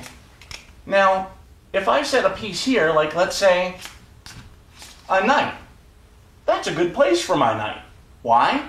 Well, he can never be attacked by a pawn. And if another piece attacks my knight, knight takes knight, pawn takes knight, I just gave up for a knight. Basically 3 for 3, it's not that bad. Whereas if the position were like this, I better move my knight, unless there's a tactic involved, because if I don't see anything tactically where I can win a piece or I can sacrifice my knight for some sort of tactical advantage, I'm going to end up losing a knight, which is generally worth about 3, to a pawn, which is kind of worth 1. So that's basically what I mean. And you don't have to spend a lot of time figuring out all this stuff. Tactical versus positional is just something that you should know so that when you hear chess players talking about it, you kind of know what they're talking about. It basically comes in at the intermediate or advanced level when it starts really getting important.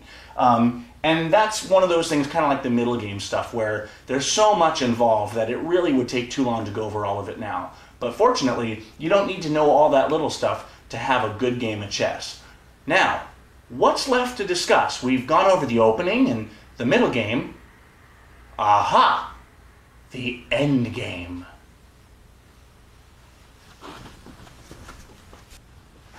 Hello there!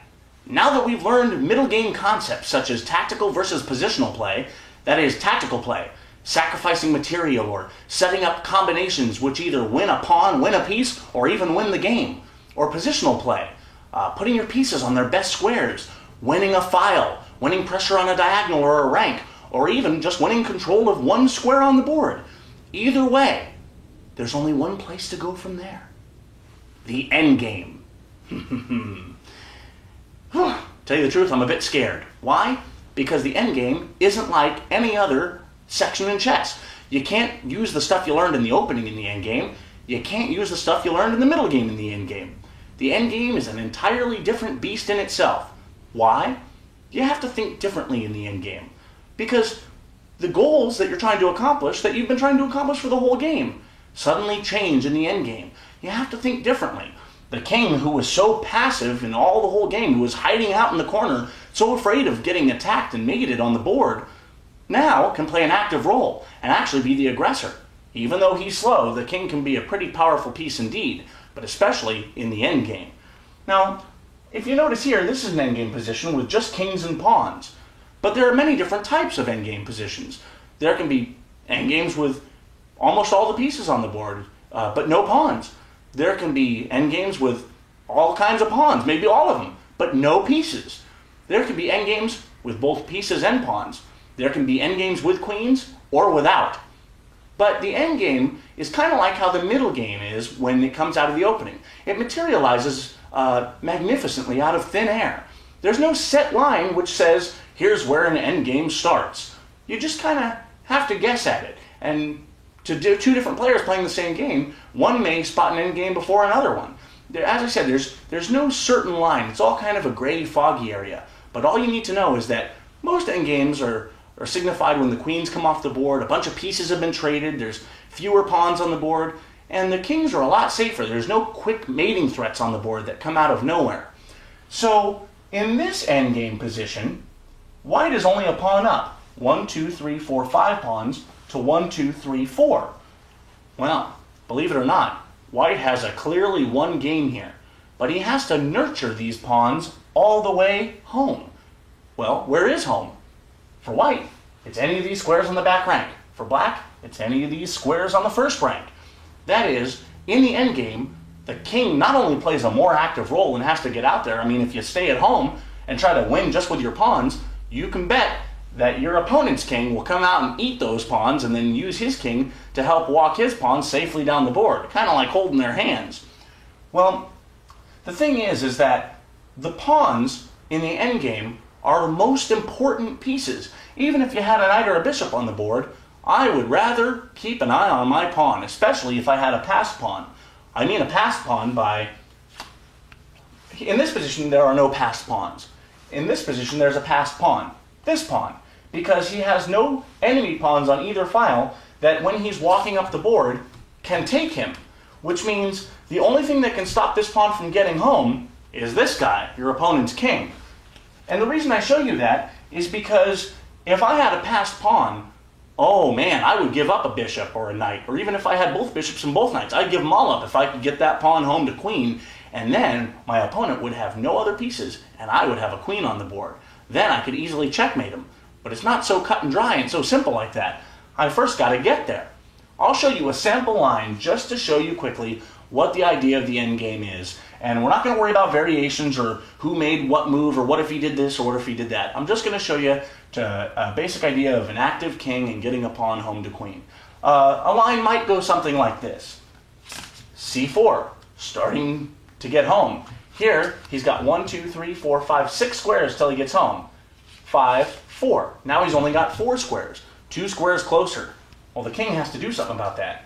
He can't stay over here forever. Here, we're not worried about the pawns coming forward because we lock them up. Or, if they come this way, we lock them up. So basically, we ignore these pawns. We don't even want to think about them. But I have them here just to show you, we could have an endgame with just a king and a pawn against a king. But, some endgames, most endgames you're going to have more than just one piece on the board. Eventually they'll get there, but you'll see. The king is worried because he has 2 pawns over here and we have 3. We have a pawn majority on the queen side. 3 can get 2 real easy, because if I trade off these 2 for this 2, I'll still be left with 1, which will go home in queen. If the black king can get this pawn off the board, chances are it'll be a draw, and neither side wins. So we don't want that, so we bring our king into an active position. That's what he's doing. He gets even closer. Notice where the kings are kind of headed. The center. Even in the endgame, the center is very important, even though our pawns are on the sides, because he who controls the center usually controls the game all the way through from beginning to end. Well, we don't want that. So let's head up to where we can stake our claim in the center. Up. The king comes down to the center. He doesn't want us walking into here and walking our king up. See, we can promote if we can get our king to one of these squares that control the queening square. Because then the black king can never... Because notice that the king can never get close to my king because then I take him, so that'd be illegal. So what do we do here? Yeah, man, what about king moves to e2? Yeah, king e2 would probably not be the best move because we give up control of the d4 square, giving up control of the center, and letting his king make a farther advance in the center, and then we got to worry about that pawn, and it just gives black too much counterplay. We want to make the poor guy work for it. If he wants a draw out of this, because working for a win for him is going to be a lot harder than working for a draw, he's going to have to sweat for it. But with proper play, he shouldn't be able to get even that. Okay, how about b4? b4 gains for support, preparing for this, getting closer to this square. Well, black has to watch out for this square now, so black might play here. Well, then white might go c5 anyway. And after pawn takes pawn, and then white pawn takes back, we have this position. I know what you're thinking. Now the king can come over here and threaten that, and even if we push it, we can't get the king over to protect it. It's a goner. Aha! But it doesn't matter. And here's why the endgames are so unique. We push it anyway. Now if the king doesn't take it, we're going to go up and queen. And if he goes here, it's, he's just getting too much farther away. If he's going to take it, he'll take it now. And once he takes it, you're saying, hey, wait a minute. But now, we've got 1, 2, 3 against 1, 2, 3. Isn't this a draw? Who's protecting these pawns? Surely not him. Yummy, yummy. I'm going to have a pawn sandwich. Here I go. Going over to grab those pawns. Well, this king, his only chance is to get down here and eat this pawn, come over, and get his pawn to queen. How many moves will that take? 1, 2, 3, 4, 5, because he can move twice on his first move. 6, 7, 8, 9 moves to get a queen. Well, let's see how long it would take us. 1, 2, 3, 4, 5, 6, 7, 8. 8! I've just done some endgame calculation. That means I should feel happy and feel very confident that I'm going to win this game. Let's see if that's true. King over. The king is going for it. King gobbles pawn. King gets close. King gobbles another pawn. King gobbles our pawn.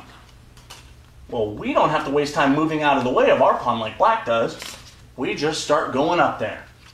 He moves over. Now, why does he move here and not here? Well, he might see that this is our queening square and he doesn't want us to queen with check. So he comes here just to be that much safer. We come up.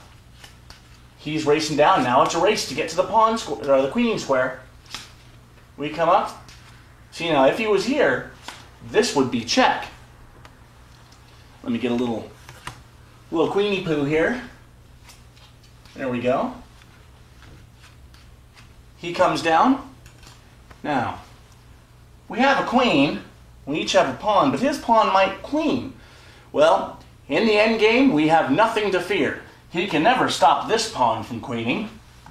So even the high and mighty queen is not beneath sacrificing herself for the little lowly foot soldier, because now nothing is to stop this pawn from working his way up the board and ending up a queen again. And that, my friends, is the end game. Wow, you've learned quite a bit so far.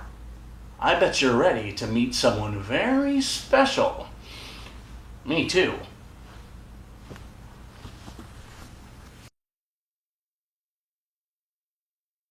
I already told you what a stalemate was, but that's not the only type of draw there is in a chess game. There's actually numerous other ones, and I'll show you them right now. I've set up a small position here to show you what different types of draws can occur.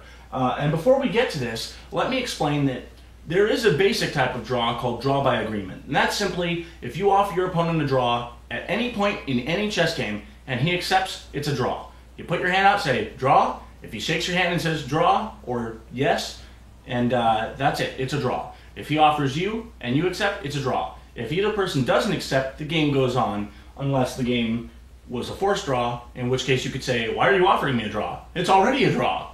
So now you know. Another rule of a draw is a draw by 50 moves. I don't know exactly what it's called. It's just it's a draw if you've moved 50 times and you haven't moved a pawn and you haven't captured a piece. And that way it kind of keeps the game from going on, 1,000 moves and going on forever.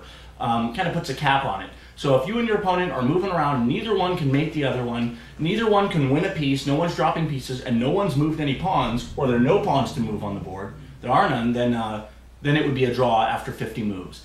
And of course, white moves once, black moves once, that's counted as one move. So it's actually 100 individual moves for both sides, but it's 50 moves per side. So I move, you move, that's one move. I move again, you move again, that's two moves. We do that until 2 becomes 50, it's a draw. Unless at some point someone captures a piece, then you set it back down to 1. Or someone pushes a pawn, then of course you start it back down to 1. Another type of draw is of course the stalemate, which it's white's to move in this position. And if you look at this position, white of course is down a knight and 2 rooks. At some point, if this had come from a real game, white should have resigned probably a while back.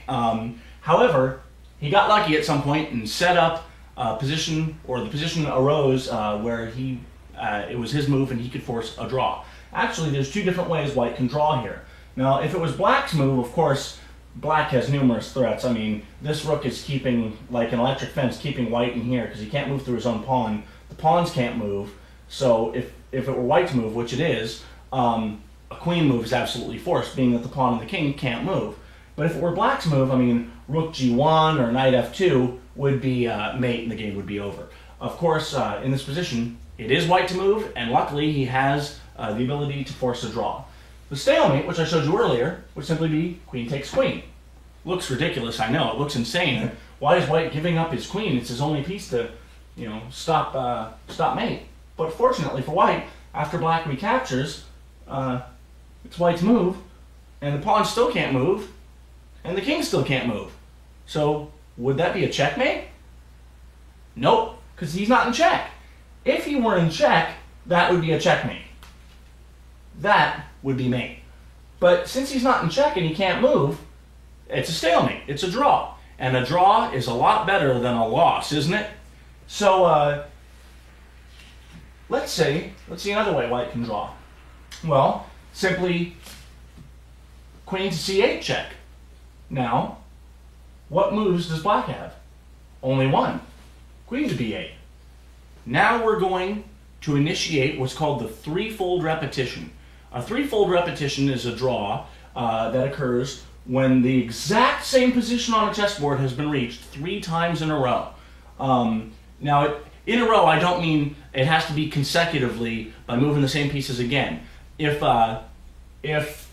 I know it's hard with this position set up because this is specifically for this one thing, but I'll just say, imagine the position was in such a way that the pieces could move all around the board, setting up all kinds of different things. If any one of those positions stays, if no pawns have been moved and no pieces have been captured, and all the pieces end up on the same squares at any time during the game, and the board is exactly the same positioning of every piece 3 times, it would still be a threefold repetition, even though it wasn't back-to-back in a row. But in this case, we have a threefold repetition immediately, one after the other. After he moves back, because that's his only move, we're back in the original position. Since the original position we count as the first time this position occurred, this would be the second, which means if we can get this position a 3rd time, it's a draw, and we don't get mated. Well, we just repeat it again. Check. He has to block. We play here. He has to block. That's the 3rd time, and that's the magical draw. Whew, good for white, huh? Now, there's actually one more type of draw that you should know, and we'll use this position. And this is called a draw by lack of mating material. It's actually just called a draw, but the reason is because you don't have enough material to force checkmate. So I would say draw to an opponent, but it would be a draw by lack of mating material. And what that would be is, in this position, white is a knight down, so he gives up his queen for black's queen, and of course black takes back. Now the king isn't stalemated because he can move, but this would be a draw because it is impossible for black to force checkmate with just his king and this knight. It just can't be done. And this would go the same if it was a bishop. Of course, we'll put the king here because he couldn't have started out in check. And that would be a draw. Now I will note that black can force mate with 2 bishops, but with 2 knights, this would look like white should resign. But if you have this position right here, don't resign. Because remember that 50 move rule. And if both sides move 50 times, and you can't exchange because the king can't be taken off, and we know that if the only exchange that could happen is white grabs a knight, because if he grabs both knights, it's a draw because it's just the two kings. That would be lack of mating material because, how do you mate king against the king? You can't even get close enough to him. And we know that one knight is a draw. So no exchange is taking place. You still have the 50 move rule on your side because black can mate with two knights, but white has to mess up or actually help black. He has to step into the mate. But if you remember this, bring your king always towards the center. And if you stay as close to the center as possible, then you can never be mated, even when black has two knights. And that goes to show you that in some situations, you should probably resign if you know you're lost, just so that you save you and your opponent the trouble and the time, instead of having to make them play out through when both sides know it's a loss. But if you're not sure, you think you may have a draw, or even winning chances, but in this situation we're concentrating on that draw, then play on, fight to the bitter end, because you never know, your opponent might mess up, drop a piece, giving you the win, or end up setting up a position where he gets too overconfident, you give up your queen, he takes it, all of a sudden you got the draw, and that's far better than the loss, isn't it? And that's all there is to know about draws.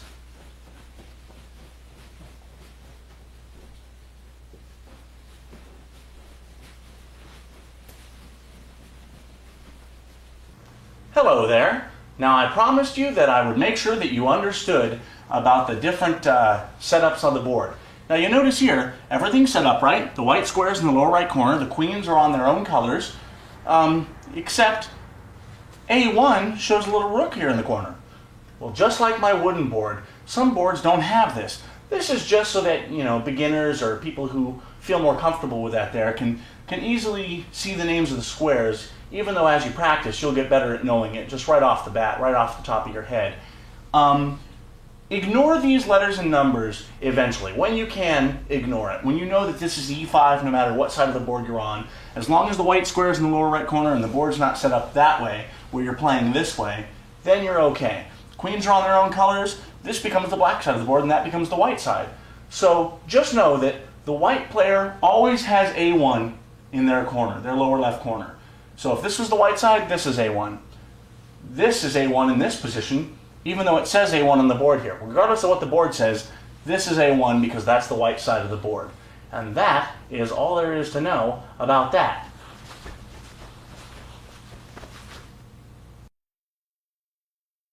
Well, we meet again. Except this time you guys have a lot more chess knowledge. You've been paying attention to these lessons, huh? That's great. You know what else is pretty good too? This empty chair right here. Well, not just the empty chair, but the man who's going to be sitting in it. Good friend of mine and a very talented chess player. Please welcome the man who's even beaten grandmasters and played in some of the most prestigious tournaments around the world, Senior Master David Glicksman. Oh, thank you. Hello, David. Now, I know that you're going to share with us some great games that you've played. Are you really looking forward to that, sharing with the with our audience some of your games and explaining your ideas and thoughts on them? Yeah, absolutely. I've got lots of games, but today we have two special games that I'd love to share. I know some of our audience here in the studio are probably dying to ask you some questions. I know this guy over here is pretty excited to ask you something. And yes, we'll take your question later. And, by the way, the gentleman over there, I've seen him before. Yeah, I was kind of wondering that same thing.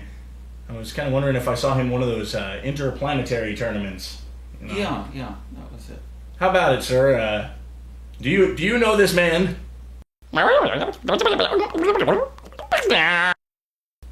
Oh, his brother, huh? Man, you got to teach me that. That was pretty cool. Yeah, a little bit of time. Well, you heard it. You heard it from him yourself, huh? Unlike some games out there that you play and you can kind of I've played it. I've seen it. I've done it. You buy one set of pieces and one board. Maybe a clock if you want to play tournament stuff where you're timed and you have a little bit of pressure on you. Pretty much the pieces in the board. That's all you'll ever need. I mean, and you can learn from these two things alone for the next 60, 70, 80 years, 100, depending on how healthy you are. Right? That's right.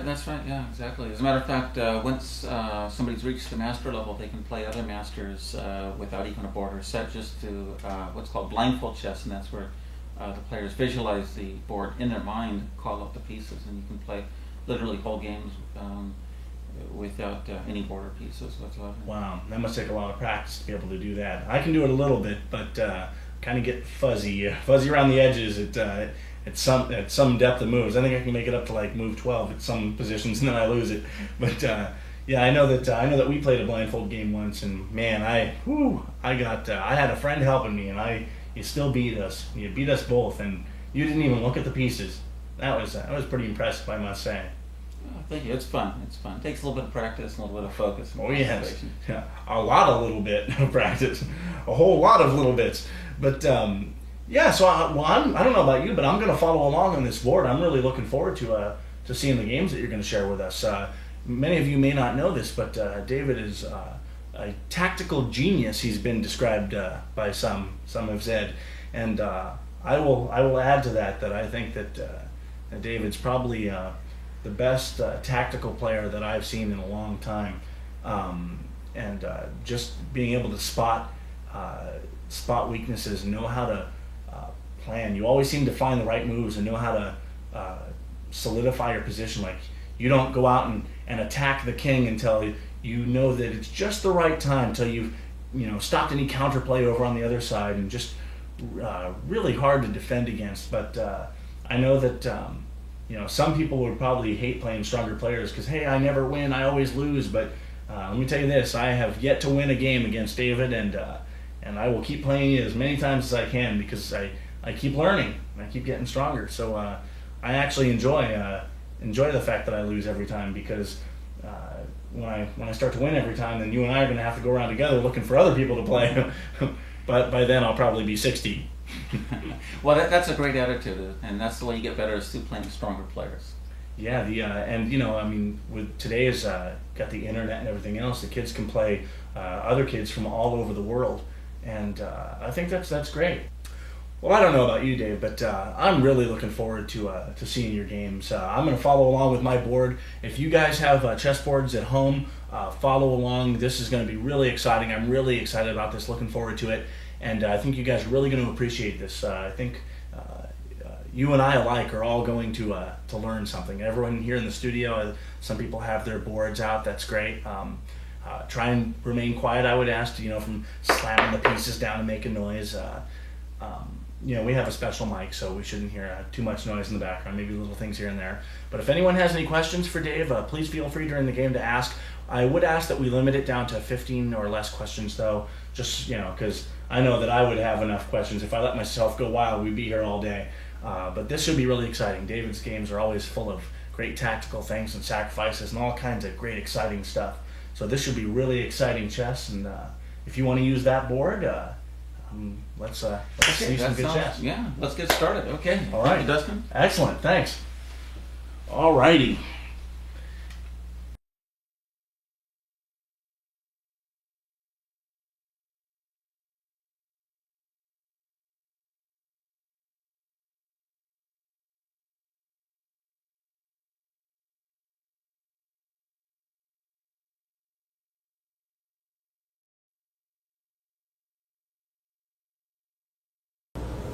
The game I'm about to show you took place last year in December of '99 at the Carlos Torre Memorial Chess Tournament in the beautiful city of Merida, Mexico, not too far from Cancun on the Yucatan Peninsula.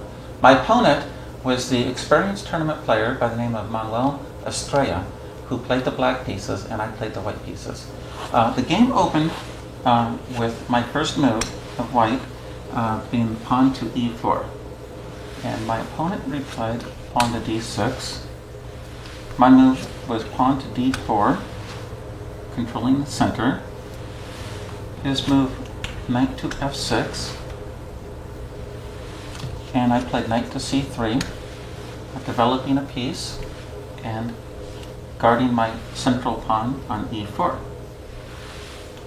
My opponent played pawn to g6. And this particular position signifies what's called as the perk modern defense. There are many variations for white. I had played bishop to c4, and my opponent responded bishop to g7, shadowing the black bishop and preparing to castle, continuing with the development. And in this position, there are several possibilities for white. I chose the aggressive line with queen to e2. In which case my opponent replied pawn to c6, which is a normal move in this particular position. And I played pawn to e5, attacking the knight. My opponent replied pawn takes pawn. And my reply was pawn takes pawn.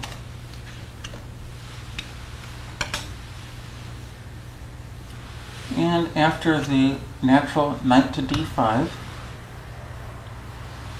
I played bishop to d2. This continues with the development and prepares to castle queenside and prepares for bishop takes c3 on the event if black plays knight takes c3. My opponent played castles, and I castled queenside. He played pawn to e6, and the idea is to strengthen the knight on d5. He was a little bit worried about white eventually opening up the d file and pressuring the knight. However, this move is a little bit premature, not totally necessary. And the drawback with that move are a couple of things. Number one, it weakens the squares f6 and d6. And number two, it locks the bishop in.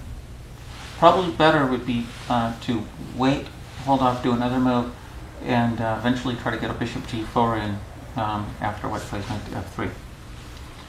Anyhow, white continued with development, knight to f3. And black played knight to d7. In this position, that move makes a lot of sense because he's continuing with his development, and black is attacking this center pawn on e5. And white plays pawn to h4. And here we've got a very interesting position that's starting to brew. What's going to happen in this position is white is going to try to attack on the king side, and black, in the meanwhile, is going to try to attack on the queen side. So we want to go after black's king, and black wants to go after white's king. So this type of position is going to be a race. Oftentimes, opposite castle side positions are races to see who gets there first. Black plays queen to c7, which is reasonable. Right away, black is threatening the important e5 square. As a matter of fact, he's threatening to win a pawn right now with knight takes e5 because he has 3 attackers and white only has e5 defended twice. Okay. Now, there are 2 plausible moves in this position. One would be to be rook h to e1, and the other one is rook d to e1. And because I want to attack along the h file, I want to keep my rook on the h file, so I decided to guard the pawn with my d rook. Okay.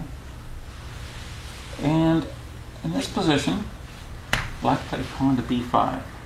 That's a very reasonable move, and what black wants to do is start moving pieces and pawns towards my king, since he needs to open things up eventually here, and he wants to get at my king.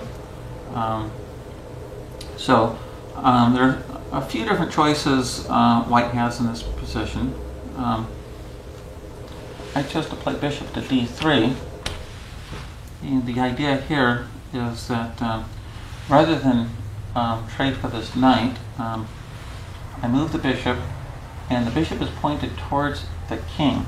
And although there are no immediate threats right now in this position, as you'll see as the game develops, we start chipping away at the king side as black chips away at white's queen side over here. But this bishop will be an important factor in a lot of variations coming up.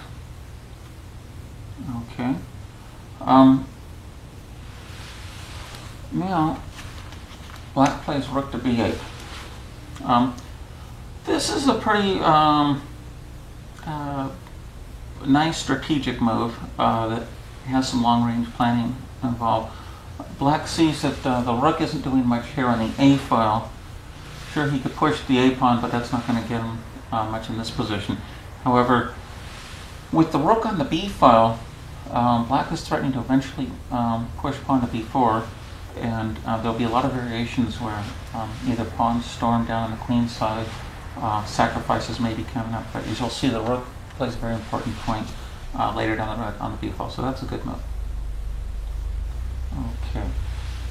In this position, I chose to exchange knights, so I played knight takes knight on d5, and my opponent correctly played c takes d5. White played pawn to h5. This is the correct move in the position, and what white wants to do is to start chipping away at black's king side. Right now, black's king side looks pretty safe, and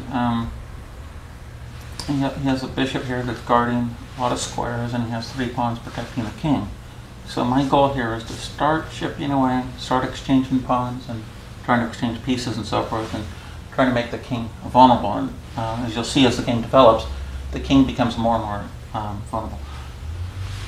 Okay, black played pawn to b4, and that's a reasonable move.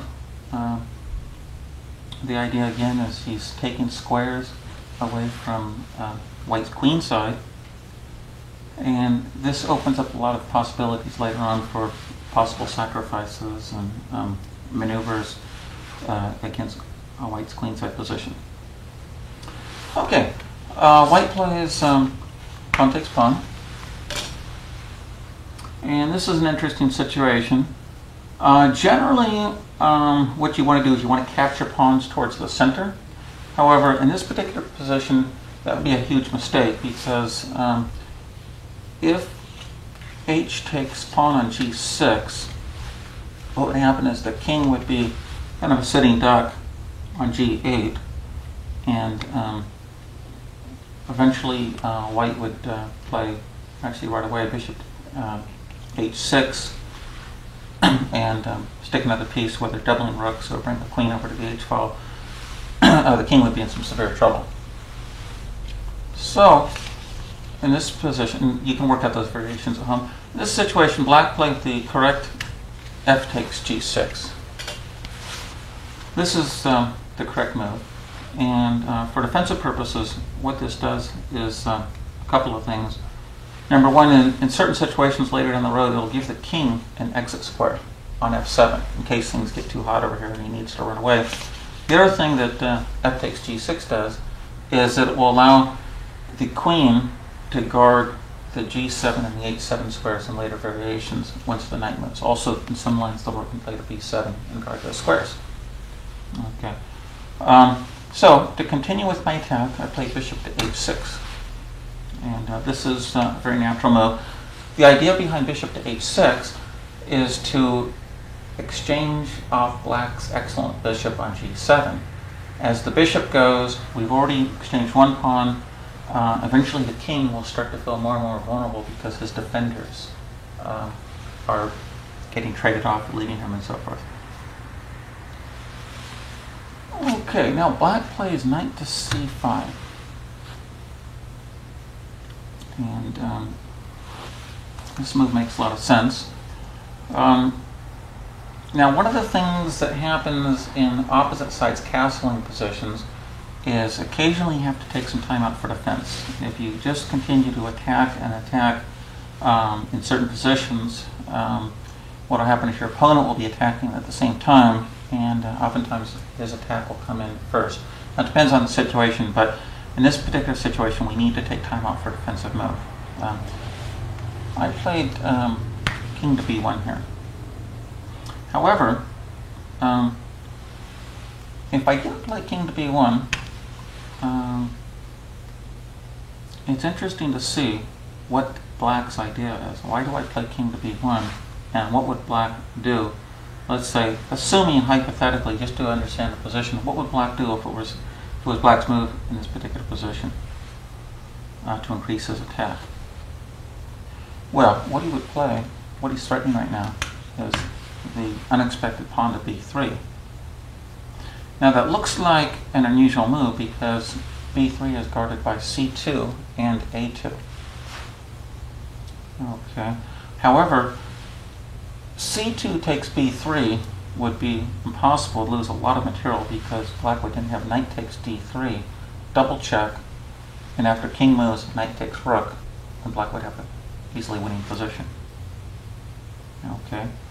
So, in this position, white would pretty much be forced to play pawn takes pawn, and after knight takes b3 check,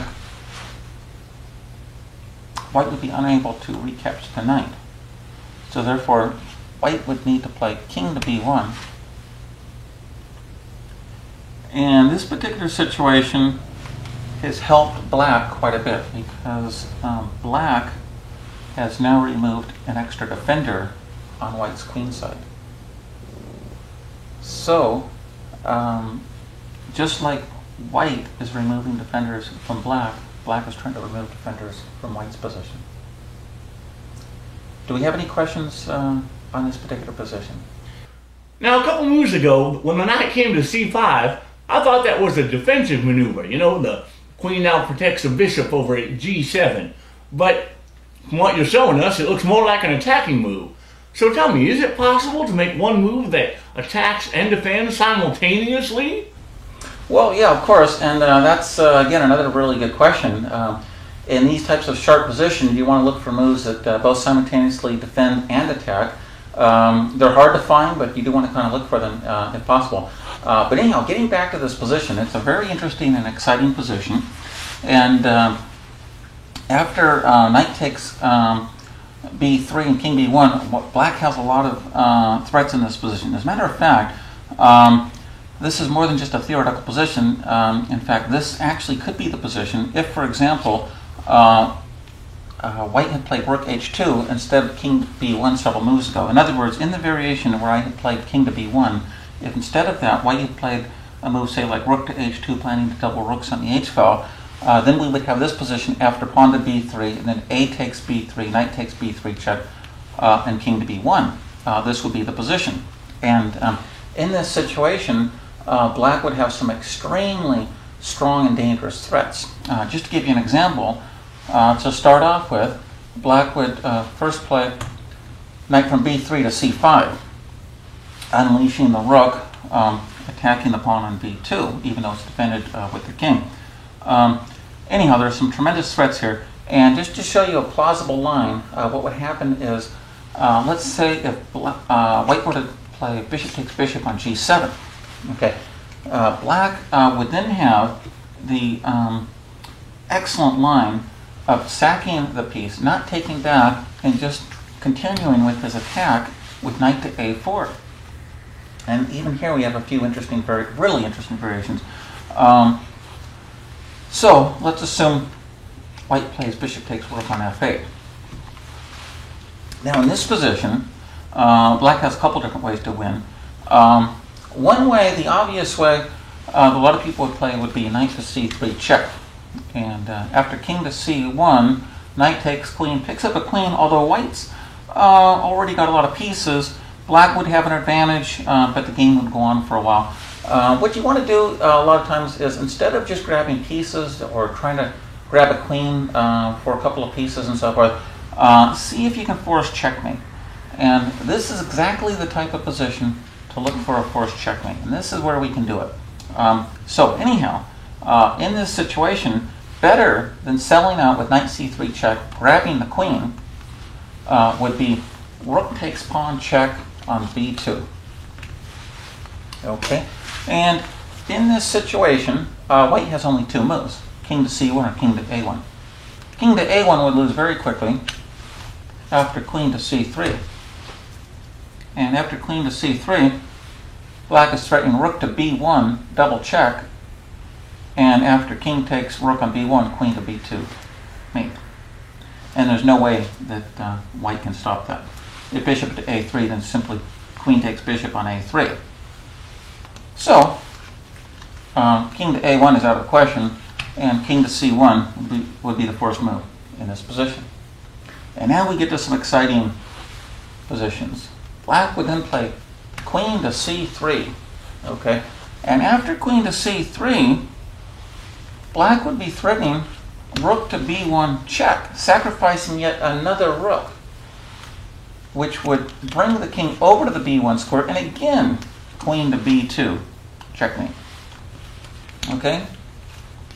Now, and in master level chess, what you want to do is don't just resign, give up, but you want to look for defenses. You always have to look for defenses for your opponent and for yourself and so forth in these kind of situations. So let's see if white can defend this position. Okay. One try would be to play bishop to a3, and the idea now is that prevents rook to b1, because after rook to b1 check, white would then play king takes rook, and then after we no longer have queen to b2 check because the checkmate rather because the bishop guards b2. So after queen takes bishop on a3, now we're threatening queen b2 checkmate. However, white has pawn to c4, and black can actually win white's queen with knight c3 check. However, after king to c2, knight takes queen, rook takes knight, it's actually white that's winning the game, not black, even though we won the queen. So that's why you don't always want to sell out, grab queens. You want to look for the checkmates. Okay, so black has better. Okay, so getting back to the position,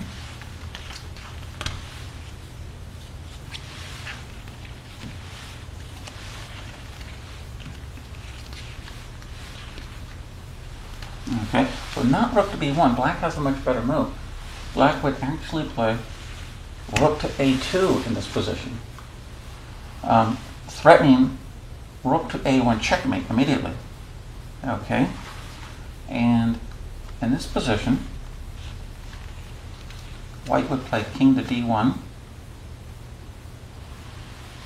and now after rook to a1 check, bishop to c1, and just when it looks like white has defended and blocked all the checks, in comes Mr. Knight, checkmate. What a pretty position. What do you think about that? Yes, I like very much. Show us more. Silence! The Greek's man speaketh.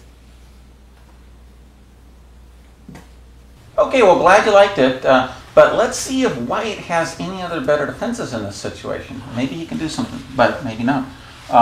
So let's take a look at the position. Back here, instead of bishop to a3, let's see if there's anything else that white can do. For example, white could try knight to d2. And now the idea on knight to d2 is if rook to b1 check, then knight takes rook, and white doesn't get mated. However, black would have the excellent rook takes c2 check. And this forces white to capture the rook, because if king to d1, well, either rook to c1 is checkmate, or knight to b2 is checkmate. So therefore, white grabs another piece. However, black would then play queen to b2 check, forcing king to d1, and then the very pretty knight to c3 checkmate. Take a look at that. Okay. Any other questions? No, we're following along, right? Yeah, please, show us more. Well, that's great. I'm glad you're all following along. And as you see, this game is rich with all kinds of possibilities. So let's get back to the game position here. Anyhow, as you see, black was developing all kinds of threats against my king, and white needed to be very careful in this position. This is very common in these opposite castling side positions. Okay.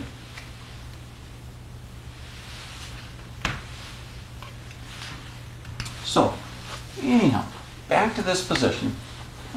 As we had just seen, after a move like rook to h2, black would then come crashing in with b3 with all those nasty variations, and I wanted no part of that. So here's where I played the defensive king to b1, as I had mentioned earlier. Now, after king to b1, black played knight to a4. And after knight to a4, black again has developed new threats. As a matter of fact, in this particular situation, black is threatening to win immediately with a winning position. Not a mate, but a full pawn with just an excellent position. Does anybody see what it is?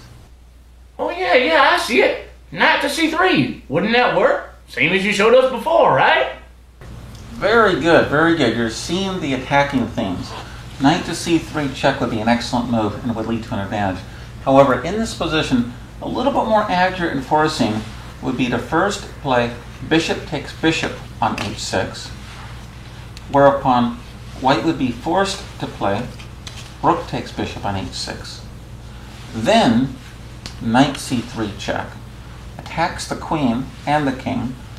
Therefore, pawn takes knight on c3 is forced. And after pawn takes pawn, discovered check, white would play king to a1, and black would then have queen to b6. Queen to b6 threatens queen to b2 checkmate. And since the rook has been deflected to h6, white does not have rook to b1, attacking the queen. This would be a very bad position for white. As a matter of fact, white's only possibility in this position would be to play bishop to b5, and that gives up another bishop. And black would just have a terrific advantage in this position with queen takes bishop. So, what do you think about that? Wow, man. You are so wise and knowledgeable. Oh, I thought I liked my move, but after I see yours, I like your move even better. Breaks up the communication of the rooks and stuff. Well, thank you, and I'm glad that you're seeing the themes with knight to c3 check, all the attacking possibilities, and just continue to follow along and remember to replay these variations, and you'll be moving right ahead. Okay, so let's get back to the game.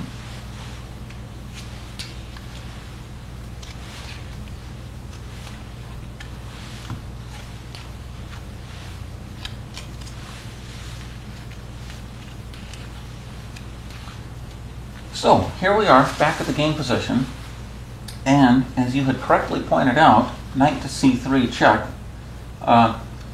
is a winning variation, as well as the slightly more accurate bishop takes h6.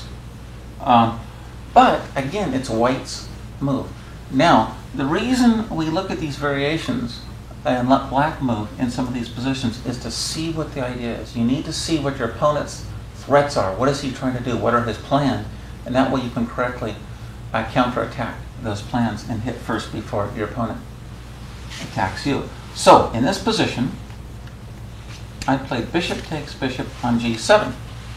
Okay? And when playing bishop takes bishop, it's important to calculate the variation knight to c3 check. As it turns out, knight to c3 check would be a losing blunder and would lead nowhere, because after pawn takes knight, pawn takes pawn, discover check, king to a1, queen to b6, white would then easily win with rook to b1, stopping the mate and winning more material. Okay, so in this position, black needs to recapture this bishop. And there are two ways that he could recapture, one with the queen and the other one with the king. Black was reluctant to take with the queen because by playing queen takes bishop, he's taking the queen away from the theater of attack towards my king.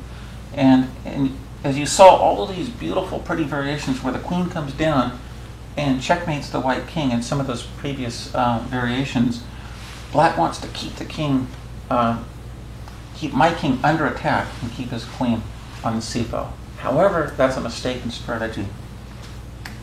What Black really should have played is queen takes bishop. But what he did play was king takes bishop because he reasoned that in this position, his king would be safe. He underestimated the attacking ideas that White has in this position. Okay. However, White has to attack quickly and boldly before Black continues to drum up more threats in this position. Okay. Now, does anyone see a way for White to further his attack in this position? Bishop takes g6? Does that work? Oh, bishop takes g6 is an interesting idea. However, it wouldn't lead to anything after Black simply captures back. There wouldn't be a lot of follow-through in this position, unfortunately. But it's the type of thing you want to look at, breaking down the opponent's position. There's a better way to continue the attack, and that is to bring another piece into the attack. Right now, we have a rook and a bishop that are somehow aiming down into Black's kingside position. And by bringing a third piece, it starts to overburden Black's defensive possibilities. We now have the coordination of a rook and a knight and a bishop all coming down on Black's king. And this is happening so fast that Black has to slow down on his attack and defend. It's a very exciting position going on where White has to defend over here, Black has to defend over here, we're attacking, he's attacking.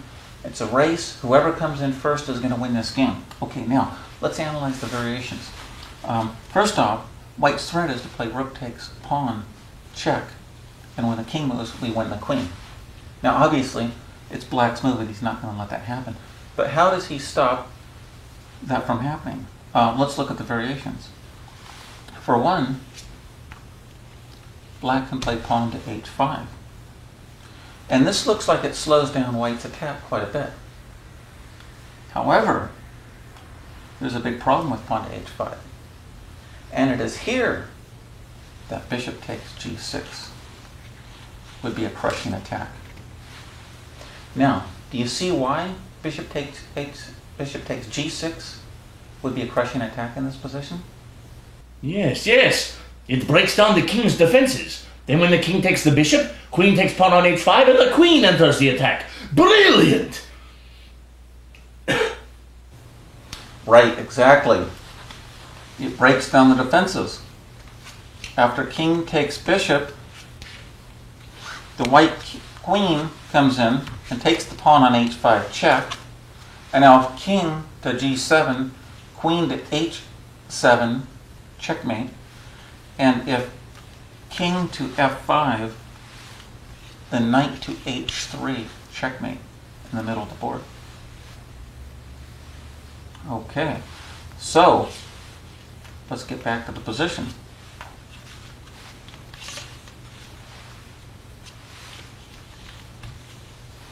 What does this prove?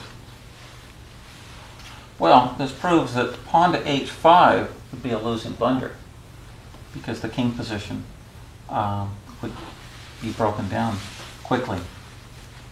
Okay, let's look at another defensive try that Black has, and that would be rook to h8. Now, rook to h8 is an interesting try. It's kind of a passive move, but it does guard h7, and it threatens to slow White down and get on with his attack over here. However, in this position, White has another excellent crushing attack that just breaks Black's defenses down very quickly, and that would be knight takes h7 in this position. And after knight takes h7, White would then threaten queen to g4, threatening the pawn on g6, among other things. So black would be obliged to take the knight, which is a piece sacrifice, and after rook takes rook on h7, check, king takes rook, white has queen to h5, check. Because pawn takes queen is impossible because it's pinned with the bishop. Black would then have to play king to g8, and now white has queen takes g6 check. Whereupon, there are a couple of variations here. One variation is queen to g7. However, this would lose after queen e8 check, forcing queen f8, and then white has bishop h7 check. Now, black can't take the bishop because he'll lose his queen for free, so he has to come up to g7. White plays queen to g6 check. Black plays king to h8. And then at the end of all this, white plays bishop to g8. And this wins easily. Do you see why white is winning? Oh, that's easy. The rook's coming to h1, threatening checkmate. Exactly. If queen takes bishop, rook to h1 check, queen interposes, rook takes queen on h7, checkmate. Same thing if rook to b7, rook h1 leads to checkmate in one move. Okay, so let's see if black has a better defense. Let's back up a few moves here.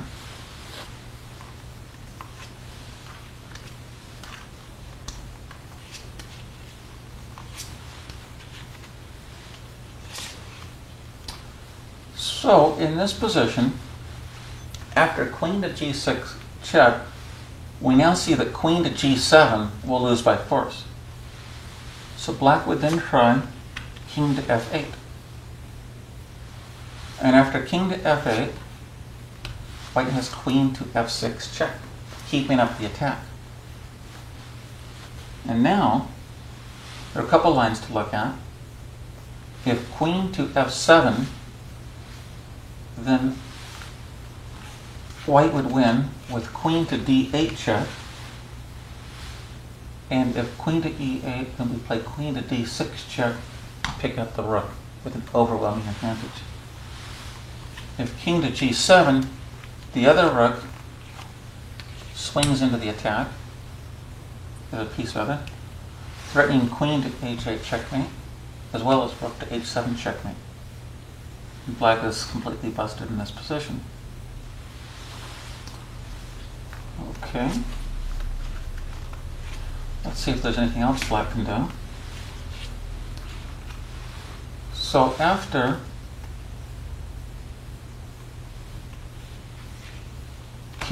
queen to f6 check, if he tries king to g8, how does white win? White would play rook to h1 check, rook to h1, threatening rook to h8, checkmate. Okay, there's not a whole lot that black can do. So black would be forced to play queen to g7 to prevent rook to h8 checkmate. Okay, however, white then wins with bishop to h7 checkmate. Excuse me, bishop to h7 check, rather. Now, if queen takes bishop, trying to give up the queen for a bunch of pieces, white doesn't have to play rook takes queen, but he can actually first throw in queen to d8 check, and then after king to g7, he can actually play queen to e7, picking up the queen for free, and he'll be mating in short order, as the queen and rook will be attacking a lone king. Okay, so that shows that that variation won't work. But what happens if in this position, black tries to run over the queen side. Well, again, white plays rook to h1, threatening rook to h8 check, king to d7, rook to h7 check, winning the queen. And here we have just a completely hopeless position for black. Mind you, black is up a piece in this position for a couple pawns, but with a lone king against a queen and a rook attacking and the bishop, there's nothing that black can do to save himself. Just as an experiment, you might want to work out some of the variations at home and see what you can do, but believe me, black is completely busted in this position. Okay, so let's get back to the game position. Oh, we've got a question here? Doesn't like knight c3 work here as well, right? It's like then pawn takes knight, and then like pawn takes pawn, and then like there's pressure down the b file, right? It's like pressure, right? Oh, okay, so we've got a question. What about knight c3 check in this position? Well, that's a good question again. If knight to c3 check, white could actually simply just move away with king to a1, and the attack still continues. So, let's say, for example, black wants to come up here and threaten checkmate on a2. The problem is, white's attack is coming in much, much quicker. For example, white would then play rook to h8 check, and after king to d7, we would have this position. Now, does anyone see what white would do to finish off black in this position? Well, it's clear to me that pawn takes knight is forced, right? I mean, gotta stop the mate. I seriously mean. That's right, yes. Pawn takes knight would be the move. And by the way, this line was a really good try and leads to some interesting positions. We'll go ahead and take a look at. White would start with pawn takes knight. And in this position, black has two possibilities. By the way, black is going to lose pretty badly in this position because white has this queen and rook combined attacking this lone king. But the variation is quite nice. Anyhow, black could either play pawn takes pawn or queen to a3. We'll start out looking at queen to a3. Now, after queen to a3, black's threatening queen to c1 checkmate. And if king to b1, pawn takes pawn check leads to mate quickly. So, anyhow, white actually has a couple of wins in this position, but the sharpest would actually be bishop to b5 check. And after bishop to b5 check, black again has two lines in this position. One would be king to c7, and the other one would be rook takes bishop. Okay, and we'll go ahead and look at both of them. If rook takes bishop, to start with, white would then play queen to d8 check, whereupon king to c6 would be forced. White then plays queen to d6 check. Black's only move is king to b7. We're really chasing his king around. And now, rook from h8 to h7 check. Black would then have to play king to a8. And now, white plays queen to c6 check. And some of these variations you can work out at home, but I'll just tell you briefly. If bishop to b7, white would then play rook to h8 checkmate. If rook to b7, white plays queen takes bishop on c8 check, rook back to b8, queen back to c6 check, rook to b7, queen takes rook on b7, checkmate. And if king to b8 in this position, then queen to c7 check, king to a8, queen takes c7 check, rook b8, queen c6 check, rook to b7, and now either rook to h8 checkmate or queen takes rook on b7 is checkmate. Okay, you want to see more? Yeah, let's see more. Okay, well let's see the rest of it then. So, getting back to our position, after bishop to b5, check.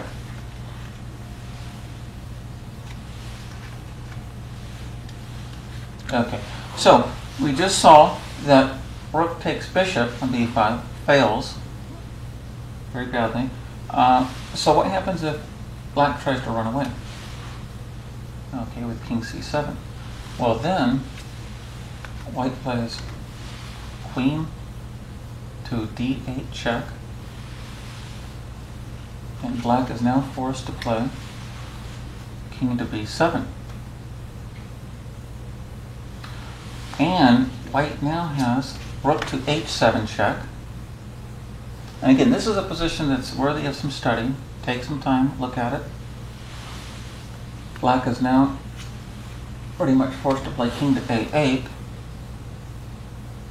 And just when it looks like he's safe, white plays bishop to c6 check.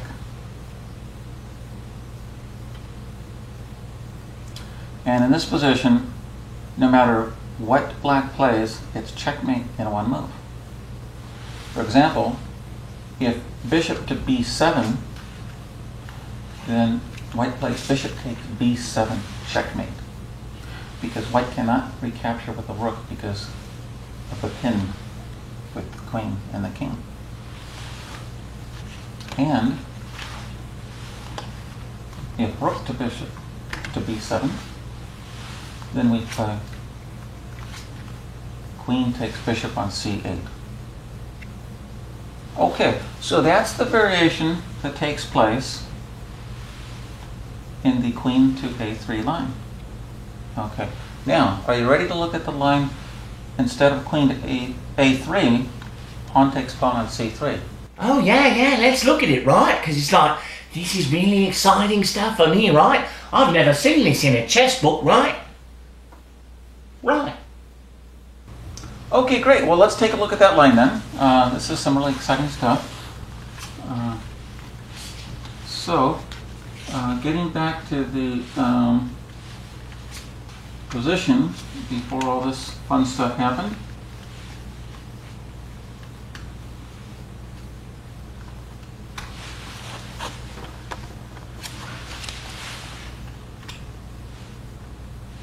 Okay. So we have this position. We just got done looking at the queen a3 line. And the other try for black in this position would be b takes c3. Okay. Now after b takes c3, white would then win with rook to h7 check. King would have to come up to c6. And now white plays queen to e7. Okay, queen to e7 is a winning move because we are threatening queen to d6, checkmate. And there's nothing that black can do to save himself in this position. Okay, incidentally, I know some of you might be thinking, black has a sacrifice that might be an attempt to save himself with rook to b8. b1 check rather. However, that falls short because after rook to b1 check, king takes b1, queen to b6 check, king to c1, queen to b2 check, king to d1, queen to b1 check, king to e2. White just grabbed another rook, ran away to safety, and in the meantime, white is still threatening checkmate. And the problem that black has is he can't play queen to c5, guarding d6, because queen to c7 is checkmate. And if he plays queen to b6, queen to d6 here is checkmate. So you can take a look at this at home, but this is a lost position for black. Anyhow, let's get back to the position before all this happened. But before we do that, does anyone have any questions? My question is, how did you get so good? Huh? Share with me. Share with me. You will share with me. Well, thank you very much, but it just takes a little bit of practice and love for the logic and the truth of the position and looking at the possibilities. It's a lot of fun and great exercise for your brain. Anyhow, let's get back to the game before all this took place.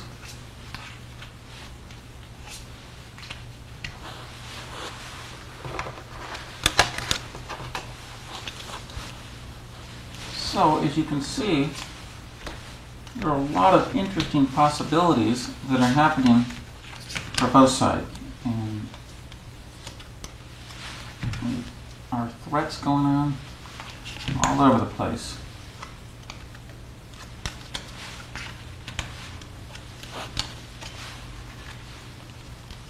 So, basically, what all of this goes to show is that back in this position, after knight to g5,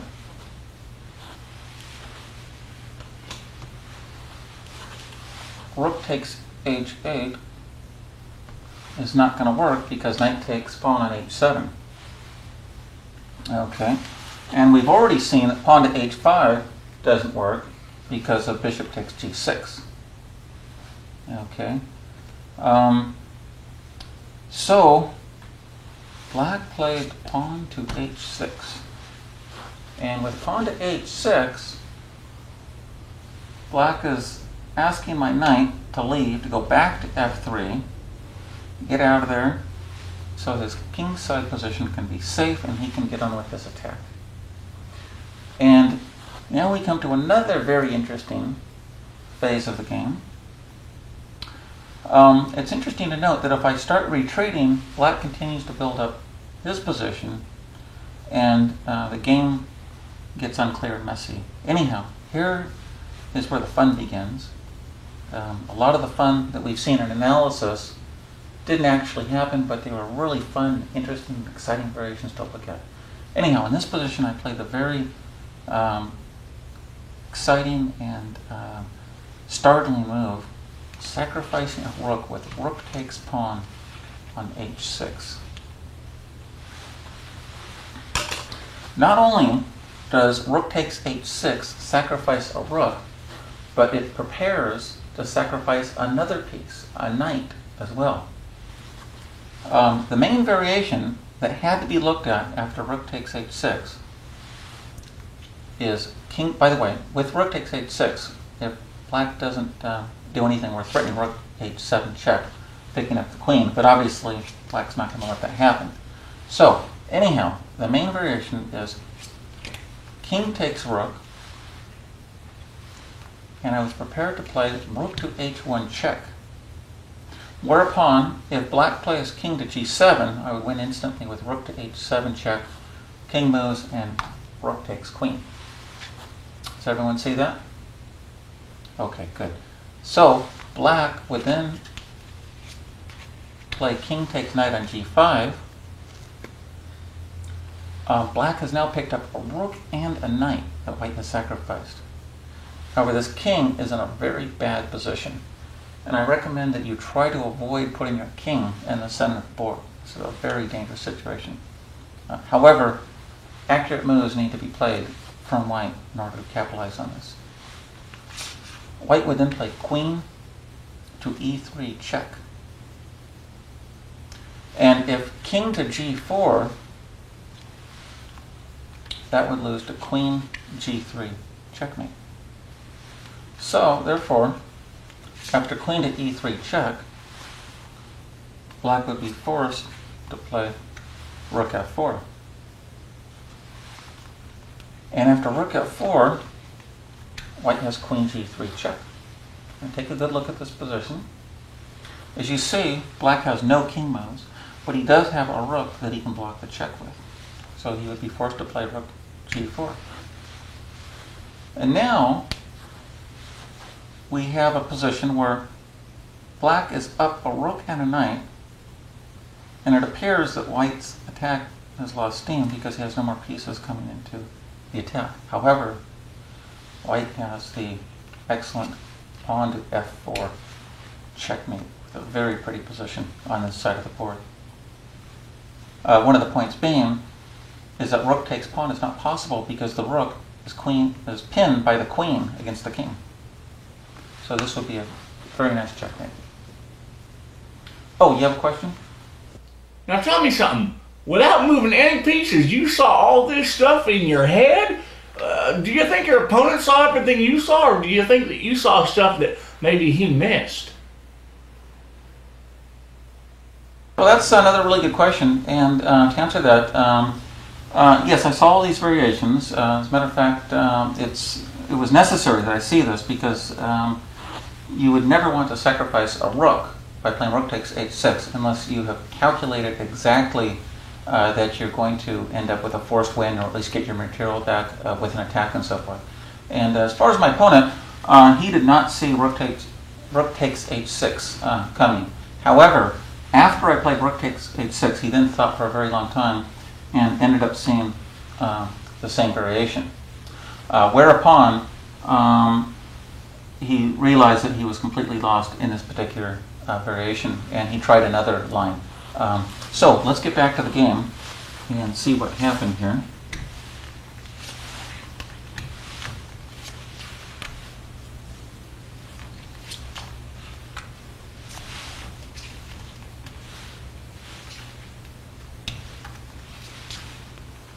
Okay, so here we're back at the game position, and I had just played rook takes pawn on h6, and as we had just seen, king takes rook on h6 loses to rook h1 check, king takes knight on g5, queen e3 check, rook f4, queen g3 check, rook g4, pawn f4 checkmate. So after I played rook takes h6, my opponent thought for quite a while, as I'd mentioned, and did not go into that line. He tried another desperate line. Black is completely lost in this position, and what happened was black played knight to c3 check. This is the line he's been threatening for a long time, and did work in several other variations. It comes close in this line, but he misses a little point, which it doesn't really matter because he's lost no matter what he plays, but it's a good last try for him. Again, he's attacking my queen, so I play pawn takes knight. Whereupon black replied pawn takes pawn, discovered check, and I played king to a1. And now my opponent replied queen to b6. And he was thinking that if I play rook to h7, king to g8, he's back in the game because he's now threatening queen takes b2. I'm sorry, queen to b2, checkmate. Whereupon white would have to pitch a bishop with bishop to b5, and it gets messy. However, he overlooked that I do not play rook to h7 check, but white has the excellent rook takes pawn on g6 check. And after rook takes pawn on g6 check, black thought for a little while and resigned. And the reason he resigned is because the only move that he has is king to h8, whereupon I would play queen to h5 checkmate. End of the game. So, anyhow, that was the game. It was a lot of fun, very enjoyable, a lot of interesting variations, so I hope that you get a lot of enjoyment out of this, and play it over as many times as you need to understand the variations and the themes, and I hope you go out there and have mini games just like this. So good luck, and keep playing, and you'll get a lot of fun out of this. That was great, Dave. I really enjoyed that. Let me just set up my pieces here. I hope everyone at home and everyone here followed along with that. This is really exciting. I love this kind of stuff. I get so excited with it. Man, that was such a great game. Whenever you're ready, I am ready for you to start another game. Hi, I'm going to show you a really fun game, an interesting game that I had played at the American Open a few years back. This game brought me a lot of pleasure and joy chess-wise, and I was lucky enough to have this game voted as the first prize brilliancy game played at the American Open.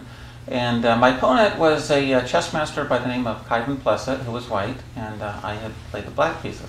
So here is the game. My opponent, who was white, opened with pawn to c4, and this is what's called the English opening. My move was pawn to e5, which is one of several possible defenses to the English. Other possibilities would be pawn to e6, knight f6, pawn to d6, pawn to c5, and a few other variations, but pawn to e5 is one of the main variations. My opponent then proceeded with pawn to g3, which is a perfectly fine and acceptable move. In this position, there are several possibilities that white can play. G3 is one of them. And my move was knight to f6. Knight f6 is a good move in this position because it continues to develop the pieces and fight for these central squares. And white had played bishop to g2. And a bishop on g2 is what's called in the trade a fianchetto bishop. And one of the significant points about a fianchetto bishop is that the bishops can be very powerful sometimes because they control this long diagonal, a lot of central squares. My move was pawn to c6, and the idea behind pawn to c6 is I'm fighting for these central squares. The threat is to play pawn to d5, and if pawn takes pawn, I would then recapture with a pawn and end up with a position like this, which would be a very powerful position where these two pawns would control these central squares. Fortunately for white, it's white's move in this position. And white plays pawn to d4. And the idea behind pawn to d4 is white wants to attack the center. He's attacking this pawn. He's opening up the position for the bishop to come out. The queen is now into the game. Pawn to d4 is a very fine, reasonable move. My move in this position was pawn to d6. And the idea behind pawn to d6 here is that it controls e5. If pawn takes pawn, then my pawn would take back, and we would have a position like this. White could then trade queens by queen takes queen check. I would then reply king takes queen, and the position would be about even. Okay. White responded pawn to e4, and I played knight b to d7. And this continues to develop a piece and control the center. It reinforces the e5 square. White had played knight to c3, and that's a fine move. It continues to get development, and one of the things you want to do in the opening is you want to develop your pieces as quickly as possible. You want to try to avoid moving the same piece more than once. Sometimes you have to, but you want to try to avoid it if possible. And you also want to try to castle as quickly as possible so you can bring your king to safety and avoid attacks. In this position, however, my opponent played, after I played g6, as a matter of fact, he played pawn to d5. And this is a slight error, I believe, because white is neglecting his development. What I believe he should do is move the knight out to f3 and get castled. So I immediately played pawn, captures pawn, and white played knight takes pawn.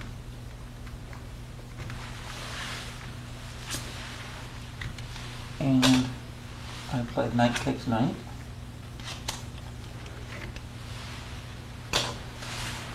And this is an interesting position. I believe the correct move here is for white to play pawn takes knight, c pawn takes knight.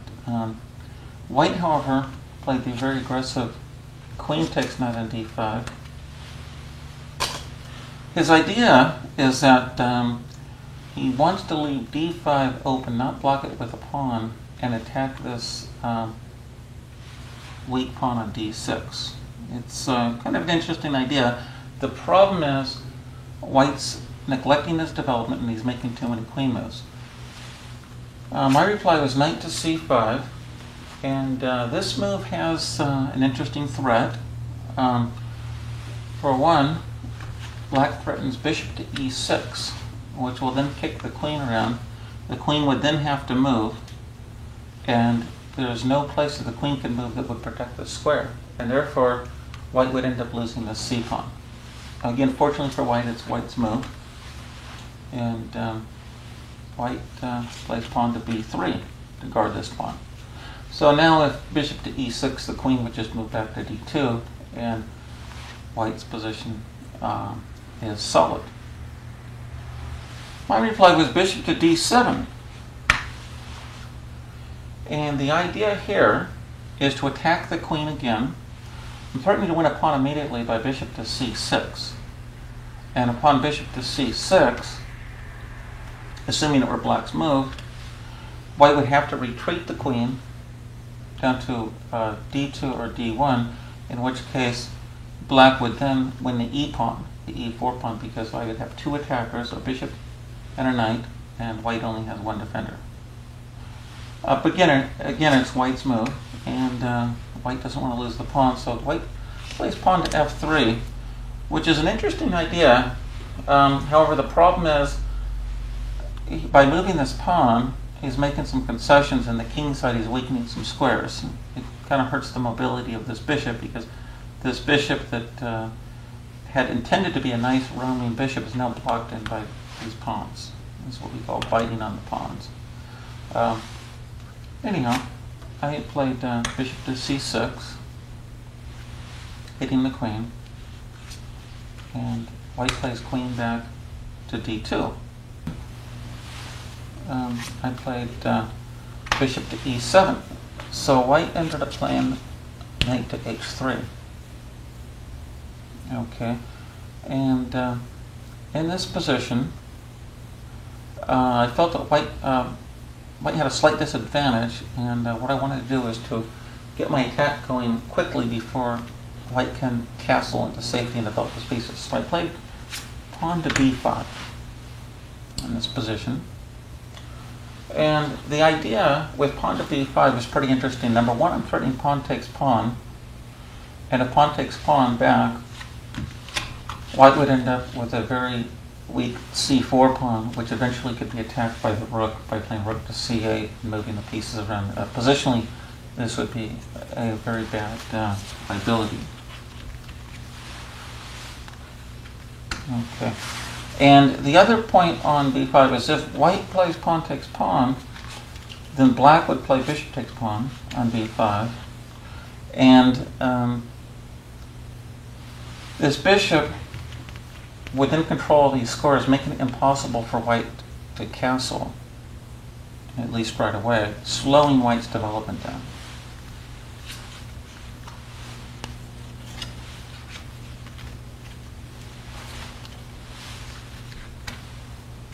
Okay, so after a considerable amount of thought, white came up with an interesting plan, which nearly solves all his problems, and that is he played bishop to f1. Now, on the surface of it, this looks bad, but there is a point to it. On the bad part about bishop f1 is he's spending a tempo to undevelop a piece. Generally, you want to spend tempos developing pieces, getting castled and so forth. However, what white is hoping for, this bishop is still here, what white is hoping for in this position, as he attacks the pawn on b5 with the c4 pawn, supported by the bishop, he's hoping that I would play pawn takes pawn, and therefore he could reply bishop takes pawn. And he then had succeeded in redeploying a bishop on a very bad square to a very nice, wonderful square. This bishop here controls a lot of squares. It can never be attacked. It might come into d5 someday. Okay. So, assessing this position, I decided to sacrifice a pawn in order for a gain in development. And what I played in this position was castles. Even though this pawn is undefended, as it's attacked twice and only defended once, it's therefore a weak pawn ready to fall. Now, does anybody have any questions at all in this position? Ooh, Mr. Glicksman, I got a good question for you. I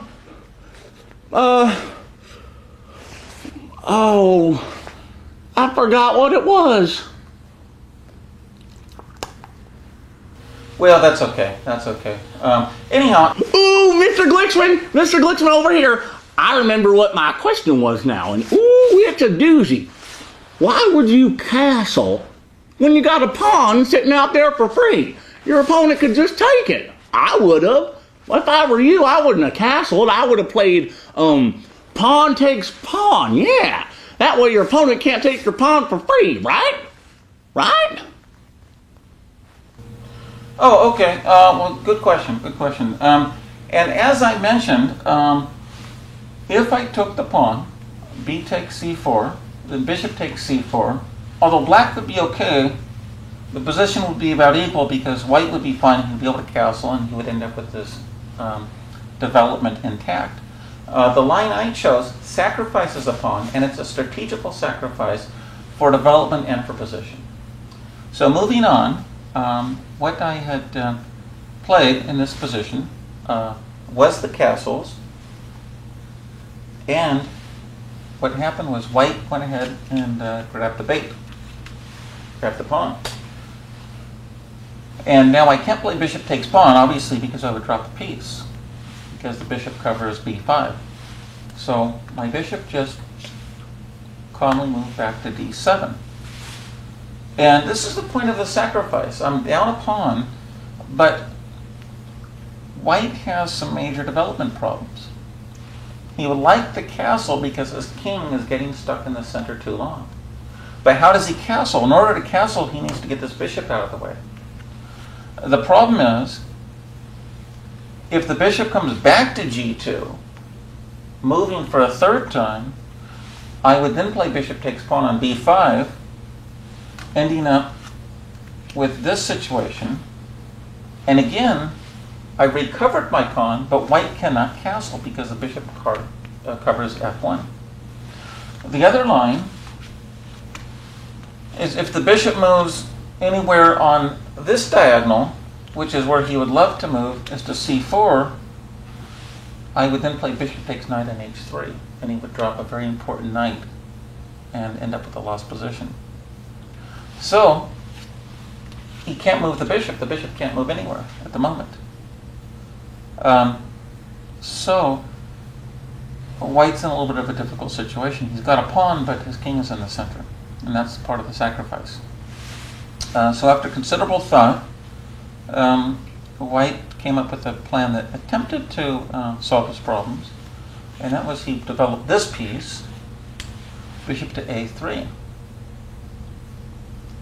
And that's a very good try because white is threatening a nice line right now. He's threatening to play bishop captures knight on c5, and therefore black would need to play pawn recaptures bishop on c5, in which case white would then play rook to d1, attacking the bishop on d7.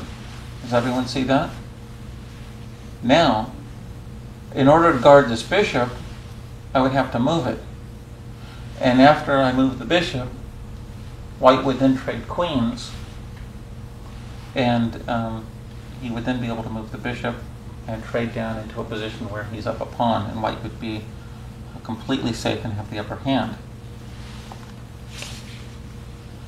So that's a good idea. And one of the interesting things about chess is that a lot of good ideas work if it's your move. The problem is it's black's move, and I'm able to make a move that prevents this. And in this particular position, I played the very unexpected pawn to d5. Now, pawn to d5 sacrifices a second pawn. Black has already sacrificed one pawn, and I'm giving up a second pawn that apparently could be captured by this pawn. And it appears the queen could capture this pawn, although that loses to an interesting variation. By the way, does anybody have any questions about this particular position?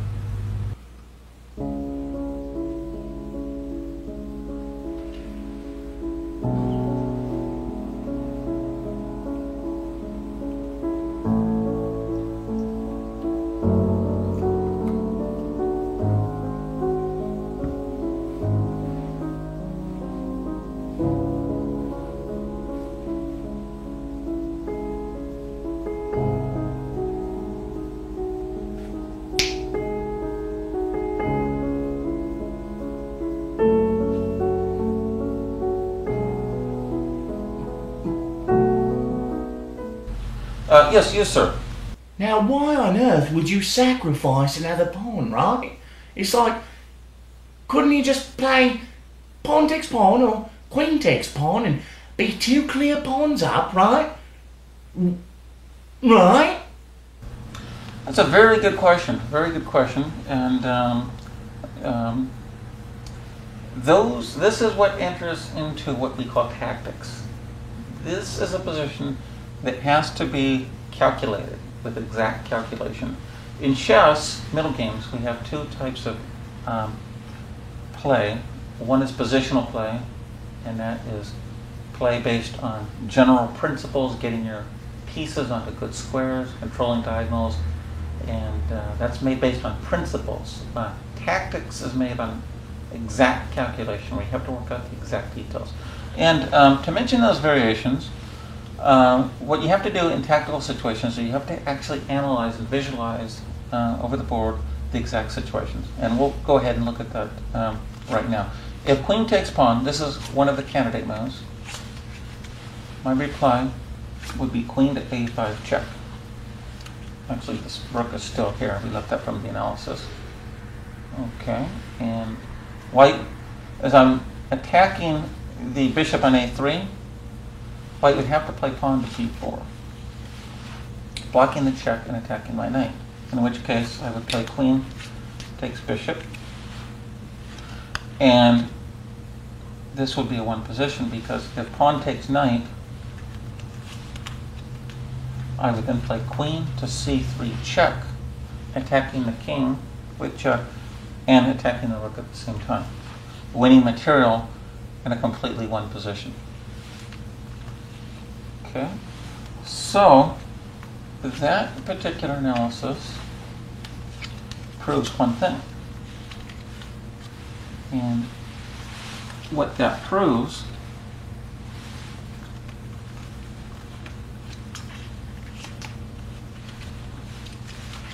is queen takes pawn on d5 would lose by force.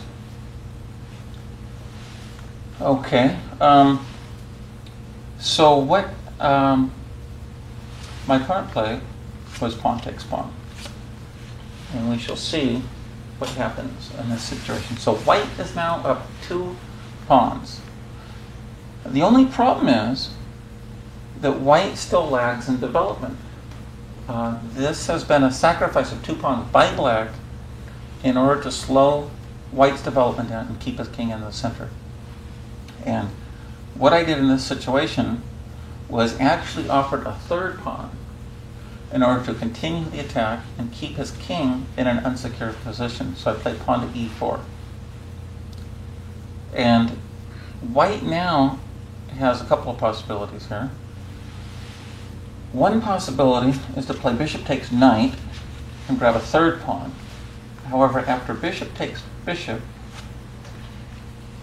white would then play pawn takes pawn. White is up 3 pawns in this position. However, after black's next move, white would have some major problems. Black would then play queen to e7 with several threats. One threat is queen takes pawn check, winning the rook. The other threat is bishop to b4, winning the queen because it's pinned against the king. And in this situation,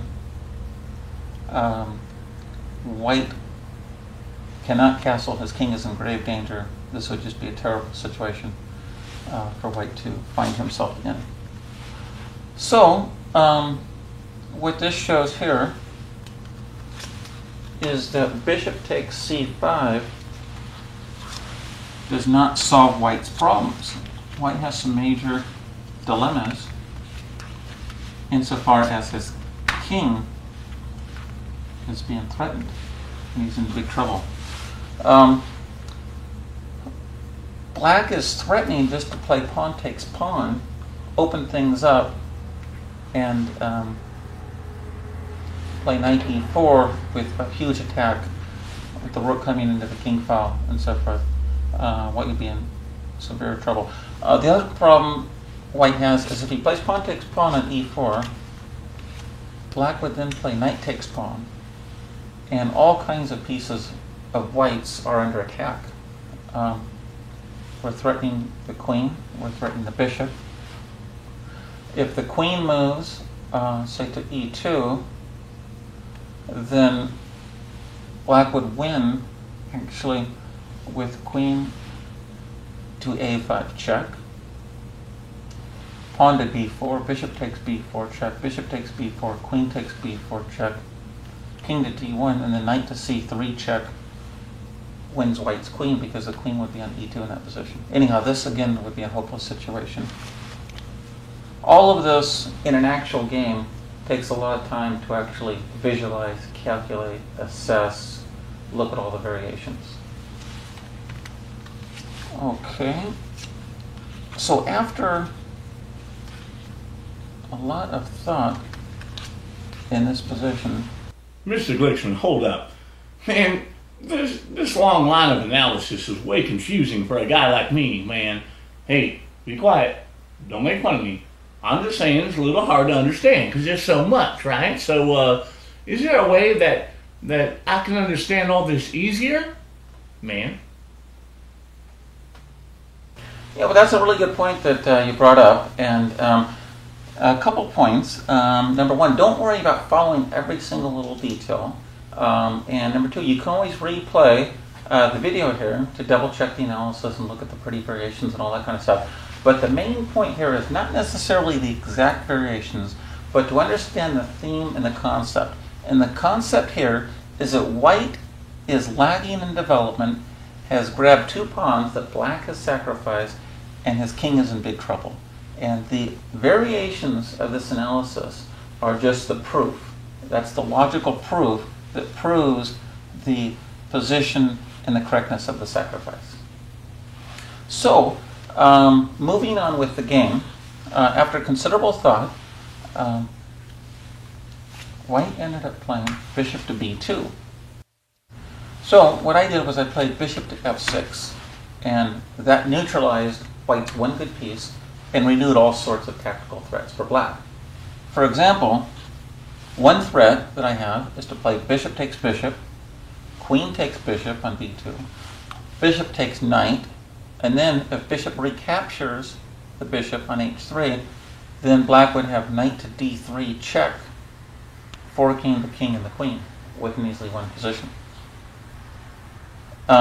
So that's a huge threat for black, is just to play bishop takes knight, winning. If he castles queenside, again that would lose because bishop takes knight, bishop takes bishop, knight to d3 check, followed by knight takes bishop. So white's in some serious trouble. There's not much he can do. Well, pawn takes pawn, knight takes pawn, the queen is threatened, the king is in the open crossfire. There's not a whole lot he can do. After a long thought, he plays knight to g1, which is kind of a funny move because it stops the bishop takes knight on h3 threat. It also guards f3, but after being down all these tempos and all this development, white then spends another tempo to undevelop a piece that he's already spent a move developing. So from that perspective, he's in some serious trouble. Okay, so moving on with the game. I played in this position, rook to e8. Now what that does is it takes a piece that's passively positioned and it puts it on an aggressive square. My threat here, well, several threats. One threat, for example, is just to play pawn takes pawn with a check. And the king would have to move to d1, in which case I would then play knight to e4. And now the queen is threatened, this bishop is threatened, there's all kinds of major problems for white. He'd just be getting eaten alive. With his king in the center, there'd be no hope for him. So, again, after some considerable thought, white decided that with all of this pressure coming into his position, black also has a threat of e3. It's time to get out of dodge. There's too much bad stuff happening, so he decides to castle queenside. Okay, which makes sense. So, in this position, I proceeded with my attack. Played pawn to e3. And this is an interesting position worth taking a little bit of time to look at and study. The queen has to move on threatened pawn takes queen. Where does he move? Okay. One interesting idea is if he plays queen to e2, then what would happen is I would then play rook to c8 with the idea of knight takes pawn, double check, double discover check, with the winning position, check with the rook and check with the knight. White would then be forced to move his king away from the discovered attack. I would then play bishop to f5 check, and king would be forced over into the corner, away from check. And just when it looks like things are safe, just when it looks like white is safely in the corner and has ran away from the attack, black would then unleash another sacrifice. Knight takes pawn on b3 check, forcing pawn takes knight on b3. And now, queen to a5, and that's a checkmate. Very pretty position. Now, Mr. Glicksman, let me get this straight. You saw all of that in your head? Yeah, I sure did. And at the master level, in chess tournaments, it's important to work out a lot of these variations. There are actually more variations, but I'm showing you all the main variations. And some of the stuff that's coming up is even more exciting than this. So anyhow, getting back to the position, as you see, it's a checkmate because white's king cannot move to b1 because it's controlled by the bishop. And this bishop cannot block the check by playing bishop to a3 because it's pinned against the king because of this bishop on f6. So anyhow, that's one of the variations. But again, this was just a variation. So moving back to the position,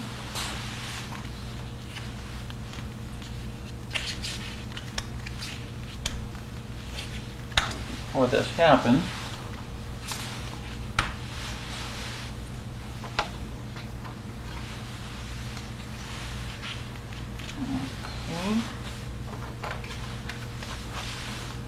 there we go. So again, this is the position, and what we just showed was a variation of what would happen if white plays queen to e2 in response to e3. So again, as we had just seen, queen to e2, rook c8, king d1, bishop f5 check, king a1, knight takes b3 check, pawn takes b3, queen to a5 checkmate. Okay. So it's important that white control the a5 square so that he can keep black's queen out of a5 in that particular variation. So therefore, white ended up playing queen to b4. Okay. Now, in this position, I played rook to c8. It's both a positional move and a tactical attacking move. Number one, the immediate threat is to play knight to d3 check. Actually, it's a double check because it's a check with the rook and with the knight. King would therefore have to move to b1, and the knight takes queen, picks up a free queen, and the game. So, being white's move, white has to consider what his defenses are going to be to that check. One possibility that needs to be looked at, it doesn't work in the long run, but actually the short run, but it does need to be looked at, is bishop to c4. This would be just excellent if white could get away with it. The reason this would be nice is because this c file is very dangerous, and if we could clog up the c file with the bishop, that would really put a cramp on black's attack. The problem is, with bishop to c4, is white would then come under a severe attack by black after black would play pawn to e2. Now, does anybody see what pawn to e2 does? Yeah, I see it. No, I don't see it. Well, that's all right. I'll show you. What it does is it hits the rook and it loosens the d3 square. The reason is, number one, the rook cannot move, because if rook to e1, the knight to e3 check picks up the queen again, because this bishop is pinned from the rook against the king. So that would be an immediate loss. Okay. The other possibility is if knight takes pawn, then rook takes knight, comes crashing in, and if white recaptures with bishop takes rook, then again knight to d3, double check from the knight and the rook, wins the queen. Okay?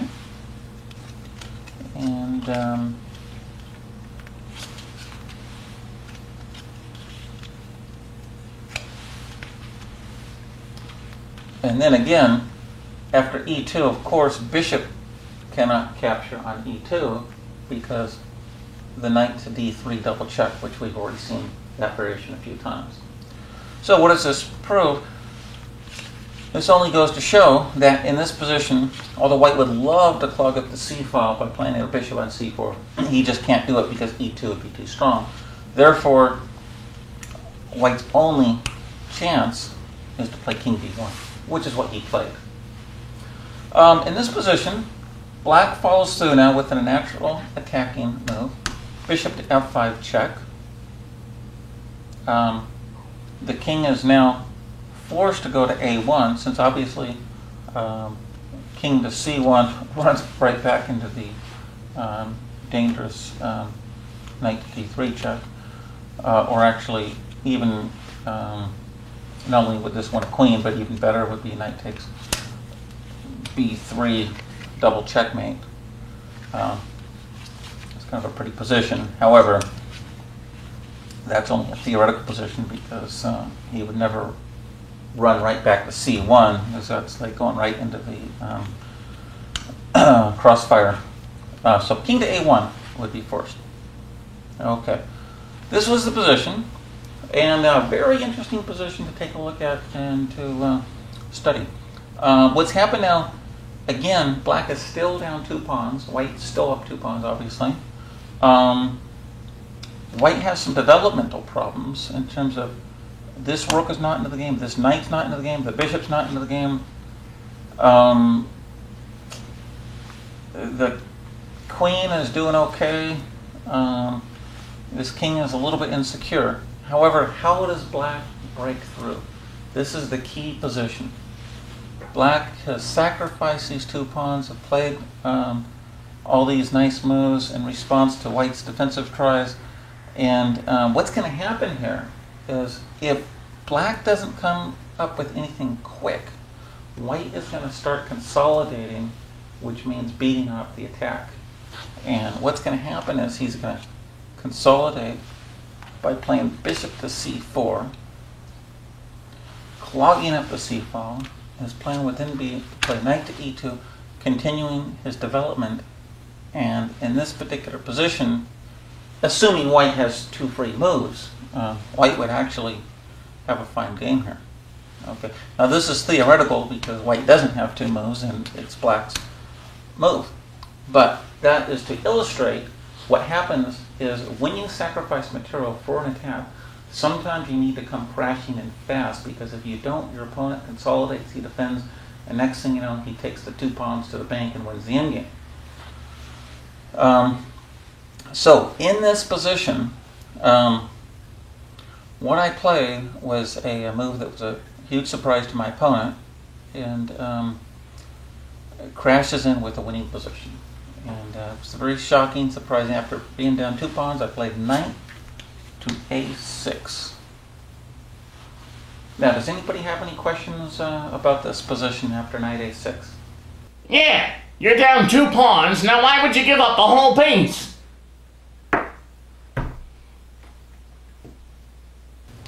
Well, that's a very good question. And I'll just say that you have to be very careful about sacrificing pieces for free, because most of the time sacrifices don't work, and your opponent can just grab the piece and cash in. In this particular situation, it's interesting.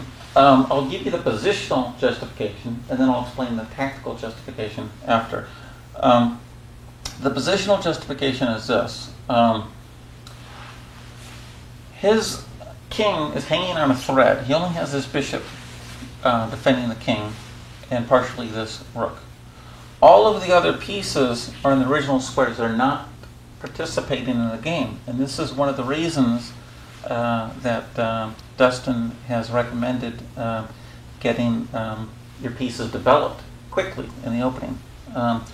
Anyhow, so the positional justification is to get this knight out of the way for the sole purpose of clearing this c-file. Now, why do I want to clear the c-file? Well, the reason I want to clear the c-file is because I want to bring another piece into the attack quickly. That's actually worth a whole piece just to speed up the attack, to get this rook into the game, as you'll see that it plays an important part in the tactics. Okay, now, that's the positional justification. Okay, and that has to be backed up by the tactical lines. Okay, now here are the tactical lines. After knight to a6, I'm threatening knight takes queen, obviously. So White is pretty much forced to capture the knight. If he doesn't capture the knight, let's say if he makes a move like queen to a3, well, then what happens is I open up the c line for free. It doesn't even cost me a knight. And my rook would then come into the 7th rank within easily winning position, because now I'm threatening bishop takes bishop. And if White would play bishop takes bishop, I play queen takes bishop check, bringing the queen into the attack, and in this particular position, just to show you, White gets mated very quickly. If bishop takes bishop, queen takes bishop check, king to b1, and now there are a couple of mates. One mate would be rook to b2, double check with the bishop and with the rook. And now White has 2 responses, king to c1 or king to a1. If king to c1, then queen to c3, checkmate, as there's nowhere for the white king to go. And if king to a1, Black actually has this really pretty move, rook to b1, double check and mate. Check with the rook and check with the queen. You can't play rook takes rook because the queen is checking on a1. So anyhow, that would end in disaster very quickly. Therefore, what that shows is that after knight to a6, white has no time to play queen to a3. He's obliged to take the free piece, the sacrificed piece. So, pawn takes knight, and a6 is forced. And this is the position of the game. So again, I've sacrificed 2 pawns and 1 piece, and here the real exciting fireworks begin. In this position, I play the surprising queen takes pawn on d5. Now, come on. Now, you had a really good reason for giving up your knight. I mean, I will admit that. I didn't see that. But giving up your queen? Come on! What possibly can you get out of giving up your queen? Come on, let's have it. Come on. I'm waiting. Right. Very good question. Very good question. And the positional answer, again, is to bring another piece into the attack, continue the attack before white can get his defenders into the game.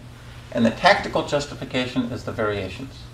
So the first variation is, what happens if rook takes queen? Well, the obvious, if rook takes queen, now white is up a queen, a knight, and 2 pawns. A lot of material. However, it's black's move, and because white is so far behind in development, black would then have the very pretty rook on c8 to c1 check, which looks like it's not, actually, looks like it's not possible because bishop takes rook, but the bishop is pinned from the bishop on f6. So not only is it a check, it's actually a checkmate. So, therefore, that shows that in this situation, after queen takes pawn, white cannot play rook takes queen. Okay? Can't grab the queen. But what if white says, well, okay, look, I'm not going to grab your queen, but you sacrificed a knight and 2 pawns. You've just grabbed 1 pawn back, but I'm still ahead a knight and 1 pawn. I'm just going to go ahead and try to defend the attack and just try to take my knight and pawn to the bank. So therefore, we got to look for defenses for white in this situation, and that's called candidate moves. Okay. The first candidate move is bishop to e2. Okay. Bishop to e2 says, okay, we're not going to take your queen. We're just going to guard the rook. We're going to try to get some development. We're going to try to hold down the fort. Okay. The problem with bishop to e2 is black has another startling move in that he plays queen takes rook, check, sacrificing his queen again. And after the forced bishop takes queen, black again has rook to c1 checkmate, because the pin with the bishop on f6 prevents the bishop on b2 takes c1. Okay? So, that's not possible. Okay? Now, one of the things about chess at the master level is you often have to look at many variations. It's not simple enough or easy enough to just look at one variation and say, okay, well, if rook takes queen, I win, and if bishop to e2, queen takes rook, bishop takes, then I win. No, because the chess master opponents that you play, they're a lot of times very resourceful, and they'll sit and think at the board, and they'll look at all kinds of things until they come up with the one defense that wins. So therefore, before I went into this variation, I had to see all these variations to make sure that it all worked. Okay, so we've now established that rook takes queen leads to mate in 1, bishop to e2 leads to mate in 2. Okay, so what else can white play? Well, white can move the rook away. Okay, so let's look at the squares he can move the rook to. If rook to b1 Okay, that fails not to bishop takes rook because bishop takes f6 leads to a messy position. But black would then have bishop takes bishop on b2, check. Okay, and now if rook takes bishop, then rook to c1 check, rook to b1 is forced, and then rook takes rook, mate. Therefore, white would have to play king takes bishop in this position, in which case black would then play bishop takes rook with a one game. Because black is now ahead in material, and if king takes bishop, then queen to d1 check, king up to b2, and queen to c1 checkmate. Okay? And if he doesn't take the bishop, then he's just behind material, and black still has a huge attack. It would be winning. Okay, so that's variation number 3.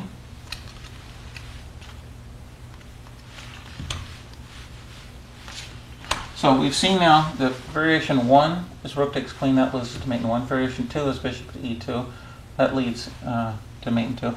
And variation 3 is rook to b1. Okay. Next variation, obviously rook to c1 is not a possibility because rook takes rook, that's mate right there. So we won't even consider that a viable variation. The next variation is queen coming back to e1 just to guard the rook. This looks like a pretty plausible variation here. Because now obviously queen takes rook would lose because queen takes queen recaptures and c1 is guarded and white is up too much material. So this is actually a very, very key position in my analysis that before I went into this whole sacrifice way back with knight to a6, I had to see this position. Okay, and there are a lot of things happening. This is hanging, the queen's hanging, and it looks like white is defended. White is still up a piece and a pawn. So what would black play? Anyhow, what I had worked out in the analysis leads to a very, very pretty and educational situation. And that is black would play queen from d5 to e5, one score over. Okay, any questions about this? How what? Rook c1 does not work in this variation. Why are you trying to give your queen away again? What, you must not like winning a chess game, huh? Why would you give it away again? Tell me.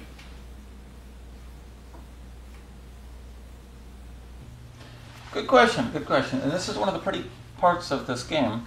So after queen to e5, there's a couple of variations that need to be looked at. Well, first off, the obvious, bishop takes queen. Black would then play bishop takes bishop.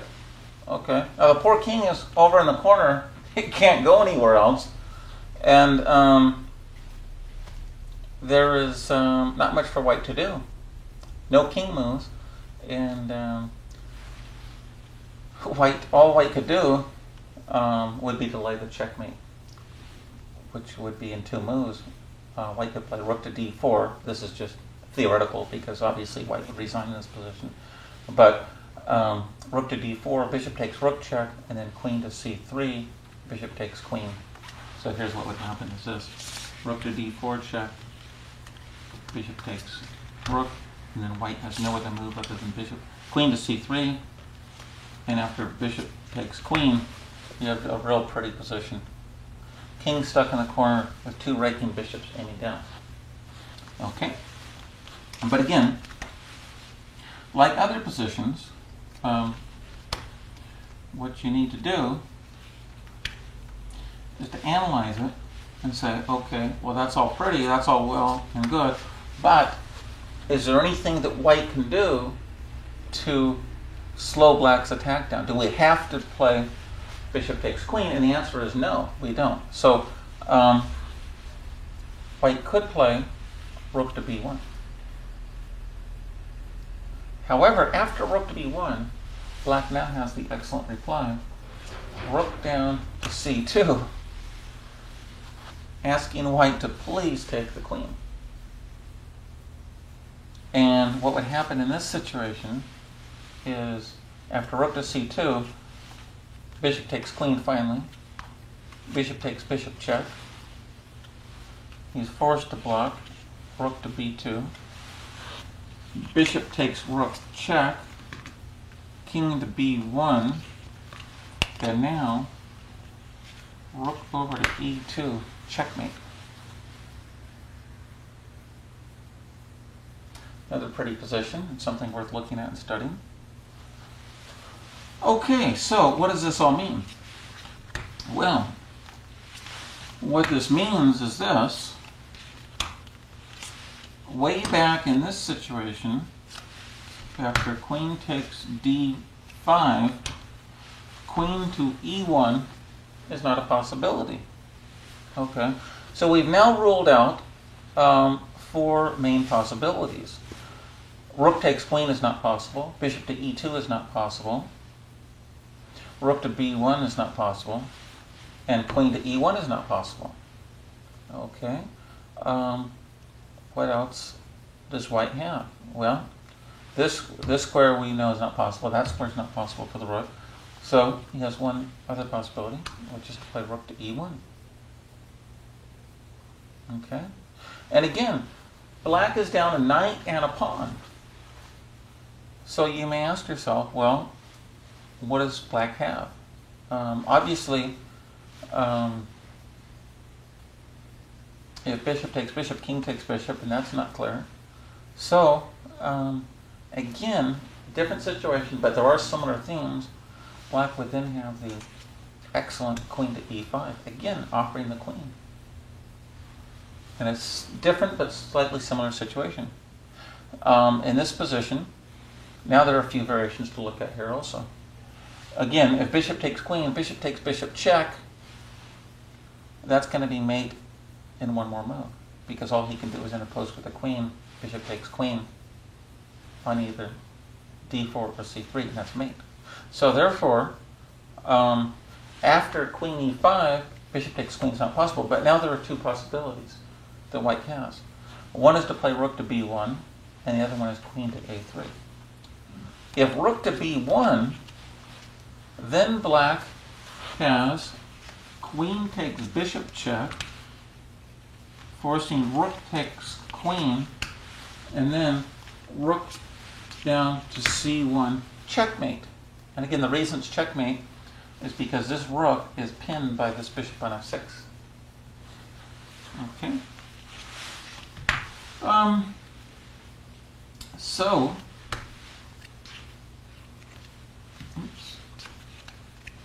getting back to this situation. So after queen e5, we now know that bishop takes queen isn't possible. Rook to b1 isn't possible. There's only one other possibility, and that is queen to a3.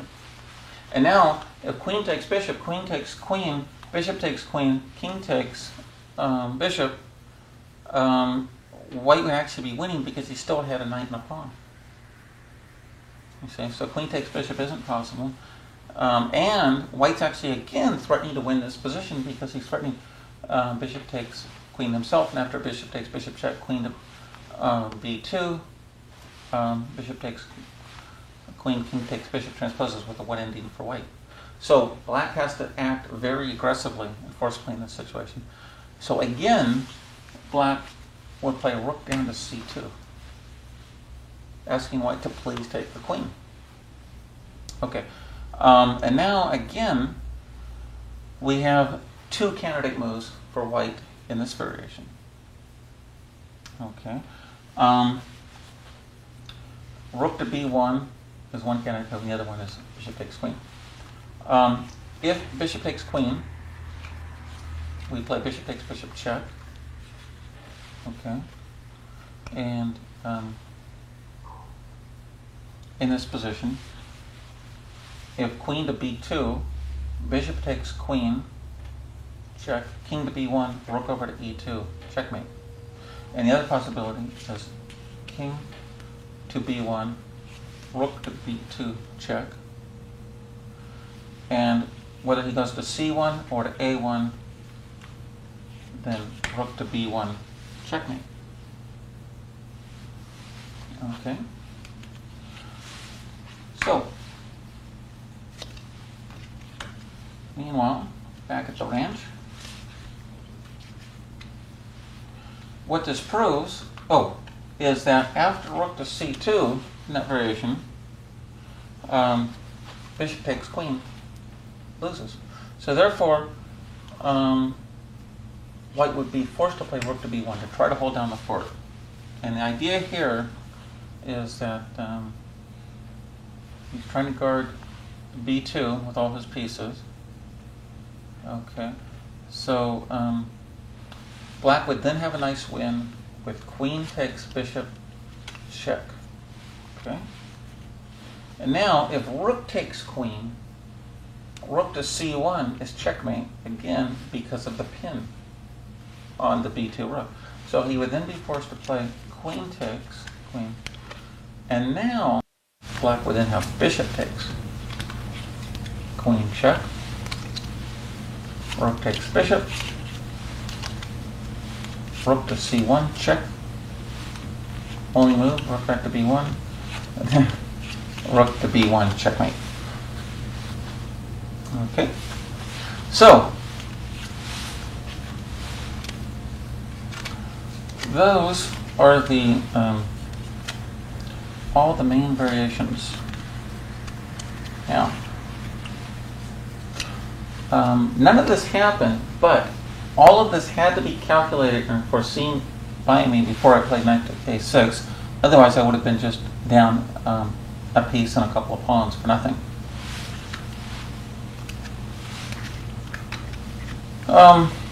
Anyhow, what ended up happening is my opponent looked at the situation, didn't like some of the variations, and played the last possibility, which we haven't looked at, which was bishop to d3. And his idea is that if I play bishop takes bishop, and he plays bishop takes bishop, and he's got a one game. But what I ended up playing in this position was queen takes bishop.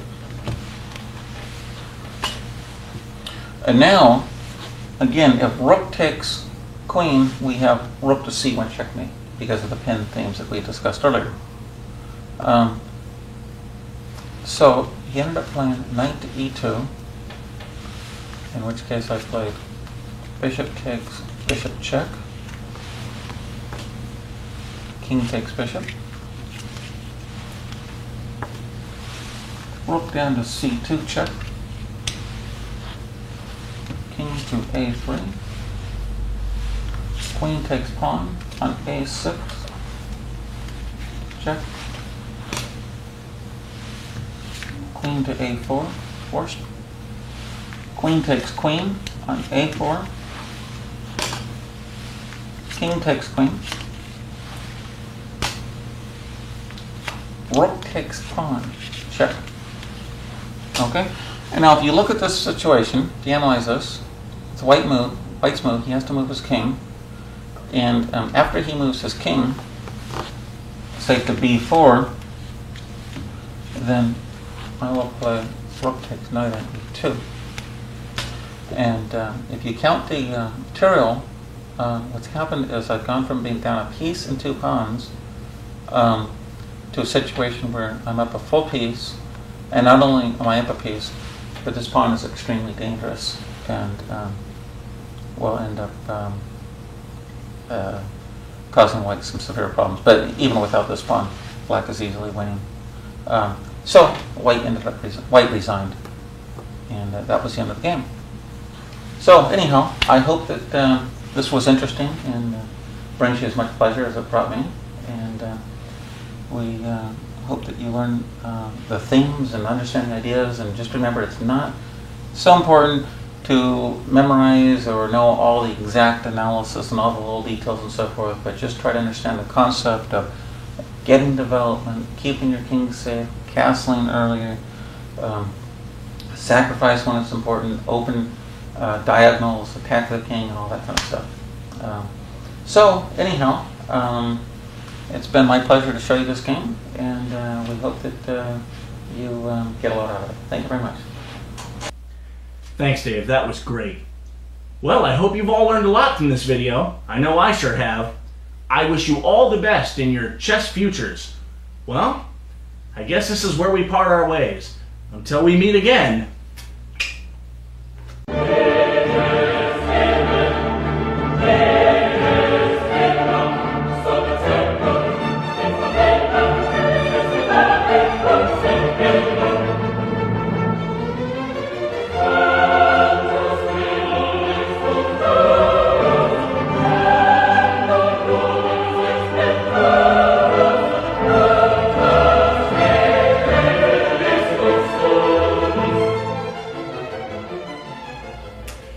Oh well, so is the way of chess. Thanks, Dave. Good game. Thank you, Dustin. Great game.